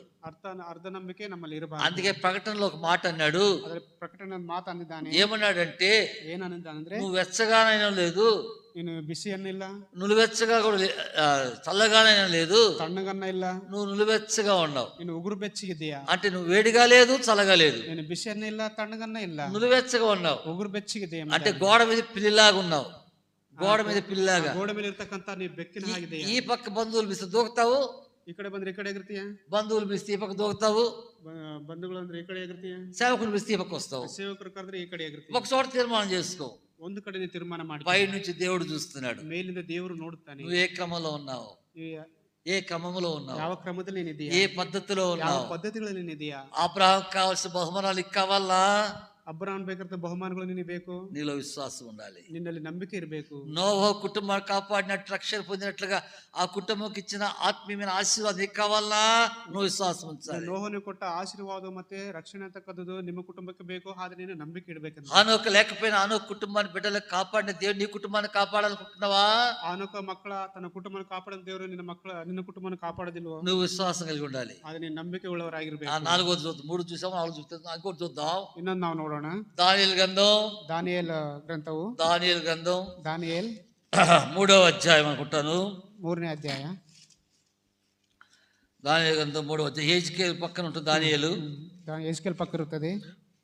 3ನೇ ಅಧ್ಯಾಯ, 3వ అధ్యాయము 3ನೇ ಅಧ್ಯಾಯ 20వ వచనం. 20ನೇ ವಚನ. మరియు తన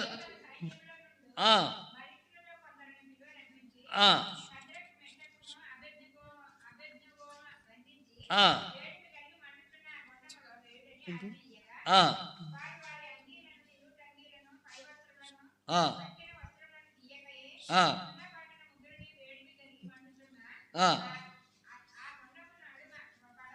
ఆ,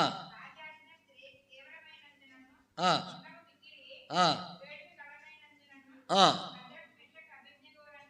ఆ. 22, 21, 22, 22, 22, ప్లీజ్. ಈಗಿರಲು ರಾಜಾಜ್ಞೆಯು ಖಂಡಿತವಾಗಿದ್ದರಿಂದಲೂ ಆವಿಯ ಕಾವು ಅತಿ ತೀಕ್ಷ್ಣವಾಗಿದ್ದರಿಂದಲೂ ಅಗ್ನಿ ಜ್ವಾಲೆಯು ಶದ್ರಕ್ ಮೇಷಕ್ ಅಬೇದ್ನೆಗೋ ಎಂಬುವರನ್ನು ಎತ್ತಿ ಹಾಕಿದವರನ್ನೇ ಸಂಹರಿಸಿತು. ఇప్పుడు చూస్తున్నాం ನಾವಿಲ್ಲಿ ನೋಡುತ್ತೇವೆ రాజాజ్ఞ తీవ్రంగా ఉంది. ರಾಜ ಆಜ್ಞೆ ಬಹಳ ఏంటి? ತೀವ್ರವಾಗಿದೆ. ಏನು రాజు నిలబెట్టిన ప్రతిమకు సాగిలపడి నమస్కరించామని. ಅಂದ್ರೆ ರಾಜನ ನಿಲ್ಲಿಸತಕ್ಕಂತ ಪ್ರತಿಮೆಯನ್ನು ನಮಸ್ಕರಿಸಬೇಕು. అయితే అందరూ సాగిలపడి నమస్కరిస్తున్నారు కానీ ಎಲ್ಲರೂ ಅಡ್ಡ ಬಿದ್ದು ನಮಸ್ಕರಿಸ್ತಾರೆ. శద్రకు మేషకు అబేద్నెగోలు ప్రభువుని నమ్ముకునే వారు కాబట్టి ఆ విగ్రహానికి సాగిలపడలేదు. ಅಂದ್ರೆ ಸಿದ್ರಕ್ ಮೇಷಕ್ ಅಬೇದ್ನೆಗೋ ದೇವರು ನಂಬಿಕೊಂಡಿದ್ರಿಂದ ಆ ವಿಗ್ರಹಕ್ಕೆ ಅವರು ನಮಸ್ಕಾರ ఈ ಮಾಡಿಲ್ಲ. విషయం రాజుకు తెలియపరిచారు. ಈ ವಿಷಯವರು ಅರಸನಿಗೆ ತಿಳಿಯಪಡಿಸಿದರು. అయితే రాజు పిలిచాడు వాళ్ళని. ಆಗ ಅರಸನು ಕರೆದನವರನ್ನು, అవునా మీరు ఆ విగ్రహానికి సాగిలపడి నమస్కరించలేదా? ನೀವು ಆ ವಿಗ್ರಹಕ್ಕೆ ನೀವು ನಮಸ್ಕಾರ ಮಾಡಲಿಲ್ವೋ? అది నిలబెట్టించేది నేనే. ಅದು ನಿಲ್ಲಿಸಿದ್ದು ನಾನೇ. మీరు నా మాట విని ఆజ్ఞకు లోబడి నమస్కరించాలా? ನೀವು ನಮ್ಮ ಮಾತನ್ನು ಕೇಳಿ ಆಜ್ಞೆ ಒಳಗಾಗಿ ನೀವು ನಮಸ್ಕಾರ ಮಾಡಬೇಕು. వాళ్ళు ఒక దఫా వచ్చి చూసినట్లయితే ಒಂದು ನೋಡುವುದಾದ್ರೆ వాళ్ళు అంటున్నారు నెబుకద్నెజర్ పేరు పెట్టి పిలుస్తారు రాజుని. ಆ ಅರಸನನ್ನು ನೆಬೂಕದ್ನೆಚ್ಚರ್ ಎಂಬ ಹೆಸರಿಟ್ಟು ಕರೀತಾ నువ్వు ಇದ್ದಾರೆ. నిలబెట్టించిన ప్రతిమకు మేము సాగిలపడి నమస్కరించము. ನೀನು ನಿಲ್ಲಿಸತಕ್ಕಂಥ ಪ್ರತಿಮೆಯನ್ನು ನಾವು ನಮಸ್ಕಾರ ಮಾಡೋದಿಲ್ಲ ಎಂಬುದಾಗಿ. మా దేవుడు మండుచున్న అగ్నిగుండం రక్షించుకు సమర్థుడు. ಅಂದ್ರೆ ನಮ್ಮ ದೇವರು ಆ ಬೆಂಕಿಯ ಗುಂಡಿನಿಂದ ರಕ್ಷಿಸಕ್ಕೆ ಆತನ ಸಮರ್ಥನಾಗಿ. ఒక లక్ష్యం పోయినాను ಒಂದು ವೇಳೆ ರಕ್ಷಿಸದೆ ಹೋದರು మేము మాత్రం నీ విగ్రహాన్ని సాగిలపడి నమస్కరించాం. ನಾವು ಈ ವಿಗ್ರಹಕ್ಕೆ ನಾವು ಅಡ್ಡ ಬೀಳುವುದಿಲ್ಲ ಎಂಬುದಾಗಿ ಅವರು ಅಂದರು. రాజు కోపం వచ్చింది. ಅರಸನಿಗೆ ಕೋಪ ಬಂತು. వీళ్ళు ఆ మాట వింటలేదని గ్రహించాడు. ನನ್ನ ಮಾತು ಕೇಳ್ತಾನೆ ఆತను ತಿಳಿದುಕೊಂಡನು. ఎత్తి అగ్నిగుండంలో వేసామన్నాడు. ಆ ಬೆಂಕಿ ಗುಂಡಕ್ಕೆ ಅವ್ರನ್ನ ಎತ್ತಿ ಹಾಕಿರಿ ఆ ಎಂಬುದಾಗಿ. ముగ్గురు వేయడానికి ಆ ಮೂವರನ್ನು ಹಾಕುವುದಕ್ಕೆ వేరే మనుషులు వచ్చారు. ಬೇರೆ ಮನುಷ್ಯರು ಬಂದರು. వాళ్ళు ఉన్న పాటను వాళ్ళు ఎత్తి వేసి అగ్నిలో వేసేశారు. ಅವ್ರನ್ನ ಅಲ್ಲಿ ಇರುವ ಸ್ಥಳದಲ್ಲಿ ಅವ್ರು ಎತ್ತಿ ಬೆಂಕಿ ಒಳಗೆ ಹಾಕಿ. అంటే అగ్నిగుండం ముందు కంటే రాజు ఆగ్రహం వల్ల 7 అంతలు తీవ్రత చేయింది అగ్నిగుండం. ಅಂದ್ರೆ ಅದನ್ನು 7ರಷ್ಟು ಅಧಿಕ ಮಾಡಿದಂತ ರಾಜನ ಆಜ್ಞೆ ಮಾಡಿದ. ఆ వేసిన వారు కాలిపోయి చనిపోయారు. ಅಂದ್ರೆ ಅವರನ್ನು ಎತ್ತಿ ಹಾಕಿದವರೇ ಸುಟ್ಟು ಹೋದ್ರೆ ಎಂಬುದಾಗಿ. అయితే ಆದರೆ దేవుడు చూశాడు వీళ్ళు ఏమవుతారు ఏం చేస్తారు చూస్తావని. ಏನಾಗ್ತದಂದು ನೋಡಿದ ಇದ್ದನು. పైనుంచి చూస్తే ಮೇಲಿಂದ ನೋಡಿದ್ರೆ ముగ్గునేస్తే ಮೂವರನ್ನು ಹಾಕಿದ್ರೆ నలుగురుండారు. ಅದರಲ್ಲಿ 4 ಜನ ಇದ್ದಾರೆ. రాజు అడుగుతున్నాడు ರಾಜ ಕೇಳ್ತಾ ಇದ್ದಾನೆ, పొరపాటున ఎవరైనా వేశారా? ಇನ್ನೊಬ್ರು ಯಾರನ್ನ ಹಾಕಿದ್ರ ಅದರಲ್ಲಿ? అయ్యే ముగ్గురు కదా వేశారా నలుగురు వేశారా? ನಾವೇನು 3-4 ಜನ ಹಾಕಿದಿರಾ? లేదు ముగ్గురు వేశాం. ನಾವು 3ರನ್ನೇ ಹಾಕಿರೋದು. అయితే నలుగురు ఉన్నారే. ಆದ್ರೆ 4 ಜನರಿದ್ದಾರೆ. రాజు గమనిస్తున్నాడు, ಅರಸನ್ನು ನೋಡ್ತಾ ಇದ್ದಾನೆ, చూస్తున్నాడు. ನೋಡ್ತಾ ಇದ್ದಾನೆ. 4వ వాడి రూపం 4ನೇವನ ರೂಪವು దేవదూతల రూపంలో ఉంది. ದೇವದೂತರ ಹೋಲಿಕೆ ಇದೆ. అగ్ని మీద శబ్దకు మోషే గారు అబద్ధిగోలు నడుస్తున్నారు. ಬೆಂಕಿಯಲ್ಲಿ ಶದ್ರಕ್ ಮೇಷಕ್ ಅಬೇದ್ನೆಗೋ ನಡೀತಾ ಇದ್ದಾರೆ. వారితో పాటు ఆ 4వ వ్యక్తి నడుస్తున్నాడు. ಅವರೊಂದಿಗೆ 4ನೇ ವ್ಯಕ್ತಿ ಸಹ ನಡೀತಾ ఏంటి ಇದ್ದಾನೆ. కారణం ఇక్కడ? ಕಾರಣವೇನಿಲ್ಲಿ? నా దేవుడు రక్షించు సమర్థుడు. ನನ್ನ ದೇವರು ರಕ್ಷಿಸೋದಕ್ಕೆ ಸಾಮರ್ಥ್ಯ ಉಳ್ಳವನು. వారిలో ఉన్న విశ్వాసం గొప్పది. ಅವರಿರ್ತಕ್ಕಂಥ ನಂಬಿಕೆ ದೊಡ್ಡದು. కాబట్టి విశ్వాసము ನಂಬಿಕೆಯು వారిని కాపాడటమే కాదు, ಅವರನ್ನು ಕಾಪಾಡೋದು ಮಾತ್ರವಲ್ಲ, రాజు యొక్క మనోనేత్రాన్ని వెలిగించడానికి ఉపయోగపడింది. ಅರಸನ ಮನಸ್ಸಿನ ಕಣ್ಣುಗಳನ್ನು ತೆರೆಸಲ್ಪಟ್ಟಿದೆ. అంత మాత్రమే కాదు, ಅಷ್ಟು ಮಾತ್ರವಲ್ಲ, దేవుని కొరకు సాక్షిగా నిలబడ్డారు. ದೇವರಿಗೋಸ್ಕರ ಸಾಕ್ಷಿಗಳಾಗಿ ನಿಂತುಕೊಂಡಿದ್ದಾರೆ. వారి శరీరంలో వెంట్రుక కూడా కాలిపోలేదు. ಅದರ ಶರೀರದಲ್ಲಿ ಏನು ಸಹ ಶೈಲವರು ಕಂಡಿಲ್ಲ ಎಂಬುದಾಗಿ వారి విశ్వాసం బట్టి ಅವರ ನಂಬಿಕೆಯಿಂದ దేవుడు వారిని కాపాడాడు. ದೇವರವರನ್ನು ಕಾಪಾಡಿದ್ದಾನೆ. కాబట్టి విశ్వాసం కర్తయు దాని కొనసాగించు యేసు వైపు చూడాలని రాయబడింది వాక్యంలో. ನಂಬಿಕೆಗೆ ಕರ್ತನಾಗಿರೋ ಯೇಸು ಕಡೆ ನಾವು ಗಮನಿಸಬೇಕೆಂಬುದು. ఎబ్రాయ పత్రిక 12వ అధ్యాయం. ಇಬ್ರಿಯ 12. ఎబ్రాయ పత్రిక 12వ అధ్యాయం. ಇಬ್ರಿಯರ ಬರೆದ ಪತ್ರಿಕೆ 1వ వచనం. ಮೊದಲೇ ವಚನವು ఎబ్రాయ పత్రిక 12వ అధ్యాయము. ಇಬ್ರಿಯ 12. ఇంత గొప్ప సాక్షి మేఘం వలె మనం ఆవరించినందున మనము కూడా ప్రతి వారము సులువుగా చెక్కులు పెట్టి పాపం విడిచిపెట్టి విశ్వాసముల కర్తయు ఆ యేసు వైపు చూస్తూ అది ఓపికతో పరిగెత్తాలి. ನೋಡು, ನಾವು ಸುಧಾರಣೆಯಿಂದ ಓಡಬೇಕು. విశ్వాసం కర్తను చూడాలా, ಅವು ನಂಬಿಕೆಯ ಕರ್ತನನ್ನು ನಾವು ನೋಡಬೇಕು. సిలువైపడిన యేసు ప్రభువును చూడాలా. ಶಿಲುಬೆಗೆ ಹಾಕಿದ ಕರ್ತನನ್ನು ಯೇಸು ಸ್ವಾಮಿ ఆ యేసు ప్రభువే వారితో వచ్చాడు. ಯೇಸು ಸ್ವಾಮಿ ಅವರೊಂದಿಗೆ ಬಂದಿದ್ದಾನೆ. 6వ అధ్యాయంలో కూడా అదే చూస్తాం. దానియేలులో 6ನೇ ಅಧ್ಯಾಯ ದಾನಿಯೇಲಲ್ಲಿ ಆ పత్రిక అదే అధ్యాಯದಲ್ಲಿ ನಾವು ನೋಡ್ತೀವಿ. రాజుకు తప్పితే ఇంకెవరికి మొరపెట్టకూడదు రాయబడింది. చూడదండి, టైం చాలదు. ರಾಜನಿಗೆ ಮಾತ್ರವಲ್ಲದೆ ಯಾರಿಗೂ ಸಹ ಅಡ್ಡ ಬೀಳಬಾರದೆಂಬ ఆజ్ఞ కఠినంగా ఉన్నప్పటికీ ಆಜ್ಞೆ ಕಠಿಣವಾಗಿದ್ರೂ ಸಹ దానియేలు యెరూషలేము తట్టు తలుపులు తెరిచి ದಾನಿಯೇಲನು ಯೆರೂಸಲೇಮಿನ ಕಡೆ ಕಿಟಕಿಯನ್ನು ತೆಗೆದುಬಿಟ್ಟು ప్రార్థన చేస్తున్నాడు రోజుకు 3 సార్లు. ದಿನಕ್ಕೆ 3 ಅವತ್ತು ಅವನು ಪ್ರಾರ್ಥನೆ ఈ విషయం ఆ రాజుకు దర్యావేసి తెలియబడింది. ದಾರ್ಯಾವೇಶ ಅರಸನಿಗೆ ವಿಷಯ ತಿಳಿಸಲ್ಪಟ್ಟಿತು. అవునా కనుక్కున్నాడు. ಹೌದಾ ಎಂದು ತಿಳಿದುಕೊಂಡನು. దానియేలు సింహబోల్లో వేశారు. ದಾನಿಯೇಲ ಸಿಂಹದ ಗವಿಯಲ್ಲಿ ಹಾಕಿದನು. అయితే ಆದರೆ దానియేలు సింహబోల్లో సింహం తోక కూడా జాడించలే. ಅದು ದಾನಿಯೇಲ ಸಿಂಹ ಬಾಲು ಸಹ ಅಲ್ಲಾಡಿಸಲಿಲ್ಲ. ఎందుకంటే సింహాలు మౌనంగా ఉన్నాయి. ಸಿಂಹಗಳು ಮೌನವಾಗಿವೆ ಎಂಬುದನ್ನು సింహాల మీద పడుకున్నాడు దానియేలు. సింహಗಳ మధ్యದಲ್ಲಿ ಅವನು ಮನಿಕೊಂಡಿದ್ದಾನೆ. సింహాలకు మెత్తని పరుపు, దానియేలుకు సింహాలు మెత్తని పరుపులాగా తయారైంది. ಆ ಸಿಂಹಗಳು ಅದು ಹಾಸಿಗೆಯಾಗಿ ತಯಾರಾಗಿದೆ. అయితే ಆದರೆ రాజు రాత్రి అంతా నిద్రపోలే. ರಾಜನು ತಾನು ರಾತ್ರಿಯೆಲ್ಲ పొద్దున లేచి ఆ గుహ దగ్గరకు వచ్చాడు. ಉದಯಕ್ಕೆ ಎದ್ದು ಆ ಗವಿಯ ಬಳಿಗೆ ಬಂದ. రాజుకు తెలుసు దానియేలు చనిపోడని. ಅಂದ್ರೆ ರಾಜನಿಗೆ ಗೊತ್ತು ದಾನಿಯೇಲ ಸತ್ತೋಗುದಿಲ್ಲ. దానియేలు దేవుని బిడ్డ. ದಾನಿಯೇಲ ಅವನು ದೇವರ ಮಗನು. దేవుని యందు విశ్వాసం ఉంచినవాడు. ದೇವರಲ್ಲಿ ನಂಬಿಕೆ ಇಟ್ಟವನು. ఆ విశ్వాసమే వేరు. ಆ ನಂಬಿಕೆ ವೀರನು. అందుకొరకే ಅದಕ್ಕಾಗಿ ఇక్కడికి వచ్చిన తర్వాత ఆ సింహాల దగ్గరకు వచ్చిన తర్వాత సింహ ಹತ್ರ ಬಂದ ನಂತರ దేవుని కుమారుడైన దానియేలు క్షేమం అంటే ದೇವರ ಸೇವಕನ ದಾನಿಯೇಲನೇ ಕ್ಷೇಮವೋ ಅಂತ ಕೇಳಿದ. ఆయన అన్నాడు రాజు చిరంజీవి అగును గాక. ಅರಸೇ ಚಿರಂಜೀವಿ ಆಗಿರು. వెంటనే దానియేలు బయటికి దిమ్మన్నాడు. ತಕ್ಷಣ ದಾನಿಯೇಲ ಹೊರಗಡೆ ತೆಗಿರಿ ಅಂತ ಅಂದನು. ఆయన వేసిన వారిని వేస్తే ಅವರು ಹಾಕಿದವರನ್ನು ఆ సింహభూమిలో వేస్తే ಹಾಕಿದ್ರೆ వాళ్ళు ఎముకలతో సహా కొరికేసింది సింహాలు. ಅವನ ಮೇಲೆ ದ್ವೇಷ ಹುಟ್ಟಿಸಿದಂತ ಅವರನ್ನು ಅದರಲ್ಲಿ ಮತ್ತೆ అది కూడా ಒಂದು ಎಮಿಕೆ ಸಹ ಬಿಡದಂಗೆ అది కూడా ఏప్రిల్ 11వ అధ్యాయంలో రాయబడి ఉంది. ಇಬ್ರಿ 11ನೇ ಅಧ್ಯಾಯದಲ್ಲಿ ಅದು ಬರೆಯಲ್ಪಟ್ಟಿದೆ. ఇంకా చాలా మంది ఉన్నారు విశ్వాసుల వీరులు. ಇನ್ನು ಬಹಳ ಮಂದಿ ವಿಶ್ವಾಸ ನಂಬಿಕೆ ವೀರರಿದ್ದಾರೆ. మన టైం అయిపోయింది, 1 గంటకు ముగించాలా? 1 ಗಂಟೆ ಮುಗಿಸ್ಬೇಕಂತ ಸಮಯ. ఇంకా పరిశుద్ధ గ్రంథం నూతన నిబంధనలు తీసుకుంటే ಹೊಸ ಒಡಂಬಡಿಕೆ ನಾವು ತೆಗೆಯುವುದಾದರೆ పేతురు చెరసాల్లో ఉన్నాడు. అపోస్తల 12వ అధ్యాయంలో. ಅಪೊಸ್ತಲ 12ನೇ ಅಧ್ಯಾಯದಲ್ಲಿ ಪೇತ್ರರು ಸೆರೆಮನೆಯಲ್ಲಿದ್ದಾನೆ. యాకోబు చంపబడ్డాడు. ಯಾಕೋಬನು ಸಾಯಿಸಲ್ಪಟ್ಟಿದ್ದಾನೆ. ఇంక పేతురు నెక్స్ట్ డే చంపబోతున్నారు. ಪೇತ್ರನು ಸಹ ಸಾಯಿಸಲು ಹೋಗ್ತಾ ಇದ್ದಾರೆ. నెమ్మది నిద్రపోతున్నాడు. ಆದ್ರೆ ಆತನ ನೆಮ್ಮದಿಯಿಂದ ಆತ ನಿದ್ದೆ ಹೋಗ್ತಾ ಇದ್ದಾನೆ. ఏ మాత్రం సందేహం లేదు. ಯಾವ ಮಾತ್ರ ಸಹ ಆತನಿಗೆ ಸಲಹೆ ಅಂತಕ್ಕಂಥದ್ದಿಲ್ಲ. నా ప్రభు నాతో ఉన్నాడు. ಕರ್ತನು ನನ್ನ ಸಂಗಡ ಇದ್ದಾನೆ. నేను బ్రతికినా చచ్చిపోయినా ప్రభు కోసమే. ನಾನು ಬದುಕಿದ್ರು ಸತ್ತರ ಸಹ ಕರ್ತನಿಗಾಗಿ. సంఘం ప్రార్థన చేస్తోంది. ಸಭೆ ಪ್ರಾರ್ಥನೆ ಮಾಡಕತ್ತೈತಿ. పేతురు ఎక్కడో లోపల చెరసాల్లో ఉన్నాడు. ಪೇತ್ರನು ಸೆರೆಮನೆಯಲ್ಲಿದ್ದಾನೆ. 14 చతుష్ట సైనికుల మధ్య నిద్రపోతున్నాడు. 16 చతుష్ట సైనికులు సైనికురొందిಗೆ ಆತನ నిద్ర ಹೋಗ್ತಾ ಇದ್ದಾನೆ. అయితే అక్కడి నుంచి ఆ పేతురు మొదటి కావాలి 2వ కావాలి దాటి బయటకు వచ్చాడు. ಆತನು ಪೇತ್ರನಲ್ಲಿಂದ ಅಂತಂತಗಳು ದಾಟಿ ಬಂದನು. దేవుడు పేతురును కూడా బయటికి తీసుకొచ్చాడు. ದೇವರು ಪೇತ್ರನು ಸಹ ಹೊರಗಡೆ ತೆಗೆದುಕೊಂಡು పేతురుకు అంత విశ్వాసం ఉంది. ಪೇತ್ರನಲ್ಲಿ ನಂಬಿಕೆ ಇದೆ. ఆ విశ్వాసమే ಆ ನಂಬಿಕೆಯೇ పేతురు చెరసాల నుంచి బయటకు వచ్చాడు. ಸೆರೆಮನೆಯಿಂದ ಆತನು ಹೊರಗಡೆ ಬಂದನು. 16వ అధ్యాయంలో అపోస్తల కార్యములు 16ನೇ అధ్యాయ అపోస్తల కృత్యಗಳು. పౌలు శీల చెరసాల్లో ఉన్నారు. పౌలు శీలರು ಸಹ ಸೆರೆಮನೆಯಲ್ಲಿ రాత్రి పాటలు పాడుతూ ప్రార్థన చేస్తున్నారు. రాత్రి సమయದಲ್ಲಿ ಹಾಡುಗಳನ್ನು ಹಾಡ್ತಾ ಪ್ರಾರ್ಥನೆ ಮಾಡ್ತಾ ಇದ್ದಾರೆ. వాళ్ళు శిక్షించడానికి అధికారం ఎవరికి రాలేకపోయింది. ಅವರ ಶಿಕ್ಷಣದ ಅಧಿಕಾರಿ ಯಾರಿಗೂ ಸಹ ಬರಲಿಲ್ಲ. చేతుల్లో ఊడిపోయిన సంఖ్యలు ಎಲ್ಲ ಕೈಗಳಿಂದ ಸರಪಣಿ ಕಳಿಸಿ ಬಿದ್ದವು. కిటికీ తలుపు చెరసాల తలుపులు తెరుచుకున్నాయి. బాగిల కదగಳೆಲ್ಲ ತೆರೆದವು. దేవుడు వారిని కాపాడాడు. దేవుడు ಅವರನ್ನು ಕಾಪಾಡಿದನು. చెరసాల అధికారి రక్షణ ఇచ్చాడు. ಸೆರೆಮನೆ ಅಧಿಕಾರಿ ರಕ್ಷಿಸಲ್ಪಟ್ಟನು. వాళ్ళలో ఉన్న విశ్వాసం గొప్పది. ಅವರಲ್ಲಿ ಇರ್ತಕ್ಕಂಥ ನಂಬಿಕೆ ದೊಡ್ಡದು. ప్రియమైన సహోదర సహోదరి, ప్రియ సహోదర సహోదರಿಯರೇ, నీ విశ్వాసం నిన్ను కాపాడుతుంది. ನಿನ್ನ ನಂಬಿಕೆ ನಿನ್ನನ್ನು ಕಾಪಾಡುತ್ತದೆ. నీ కుటుంబాన్ని కాపాడుతుంది. ನಿನ್ನ ಕುಟುಂಬವನ್ನು ಸಹ ಕಾಪಾಡುತ್ತದೆ. రక్షిస్తుంది. రక్షిಸಲ್ಪಡುತ್ತದೆ. ఇతరులను కూడా కాపాడుతుంది. ఇతరులను సಹ ಕಾಪಾಡುತ್ತದೆ. ఇతరులకు స్వార్థ వెళ్తుంది. సువార్త ಹೋಗುತ್ತದೆ. ఇతరులు రక్షింపబడతారు. ఇతరులు రక్షణ ಹೊಂದುತ್ತಾರೆ. నడిపించబడతారు. ಕರ್ತನ ಬಳಿ ನಡೆಸಲ್ಪಡುತ್ತಾರೆ. కాబట్టి నీతిమంతుడు విశ్వాసం మూలంగా బ్రతుకును. ಅದಕ್ಕೆ ನಂಬಿಕೆಯುಳ್ಳವನು ದೇವರಲ್ಲಿ ಅಂದ್ರೆ ನೀತಿವಂತ ನಂಬಿಕೆಯಿಂದ ಬದುಕುವನು. నీతిమంతుడు విశ్వాసం మూలంగా జీవించును. ನೀತಿವಂತ ನಂಬಿಕೆಯಿಂದ ಬದುಕುವನು. కాబట్టి నీ జీవితంలో విశ్వాసం ఉందా? ಆದ್ರೆ ನಿನ್ನ ಜೀವನದಲ್ಲಿ ಆ ನಂಬಿಕೆ ಅಂತಕ್ಕಂಥದ್ದು ಇದೆಯೋ? ప్రభువుని విశ్వాసం ఉంచు. ಇಲ್ಲಂದ್ರೆ ಕರ್ತನಲ್ಲಿ ನಂಬಿಕೆ ಇಡು. ప్రభువుని హృదయంలో చేర్చుకో. ಕರ್ತನ ಹೃದಯದಲ್ಲಿ ಸೇರಿಸು. ప్రభు కొరకై జీవించు. ಕರ್ತನಿಗಾಗಿ ಬದುಕು. అప్పుడు పరీక్షించుకొని ಅವಾಗ ಆ ರೀತಿ ಪರೀಕ್ಷೆ మన ಮಾಡಿಕೊಂಡು ప్రభు కొరకు జీవిస్తున్నాము లేదా, ನಾನು ಕರ್ತನಿಗೆ ಬದುಕ್ತಿದ್ದೇನೆ ಇಲ್ವಾ, ప్రభు విశ్వాసం మనలో ఉందా లేదా ಆ ನಂಬಿಕೆ ನನ್ನಲ್ಲಿ ಇದೆ ಇಲ್ವೋ పరీక్షించుకొని ಪರೀಕ್ಷೆ ಮಾಡಿಕೊಂಡಾಗಿ అప్పుడు నువ్వు విశ్వాసం అయితే, ಅವಾಗ ನೀ ನಂಬಿಕೆ ವಿಶ್ವಾಸ ప్రభు కొరకు తీర్మానం చేసుకున్న వాడైతే, ಕರ್ತನಿಗೆ ತೀರ್ಮಾನ ಮಾಡಿಕೊಂಡವರಾದ್ರೆ, మన పితరులు కనిపెట్టిన రీతిలో కనిపెట్టిన వాడైతే, ನಮ್ಮ ಪಿತೃಗಳು ಕಂಡಿಡಿದ ರೀತಿಯಲ್ಲಿ ಕಂಡಿಡಿದ್ದಾರೆ, అప్పుడు యోగ్యంగా ప్రభు వల్ల పాల్గొన. ಅವಾಗ ಯೋಗ್ಯ ರೀತಿಯಲ್ಲಿ ಕರ್ತನ ಮೇಜಿನಲ್ಲಿ ಪಾಲ್ಗಾರರಾಗ. ఆ రీతి పాల్గొన్న ప్రభు మనకు సహాయించింది. ಆ ರೀತಿಯಲ್ಲಿ ಕರ್ತ ನಮಗೆ ಸಹಾಯ ಮಾಡಲಿ.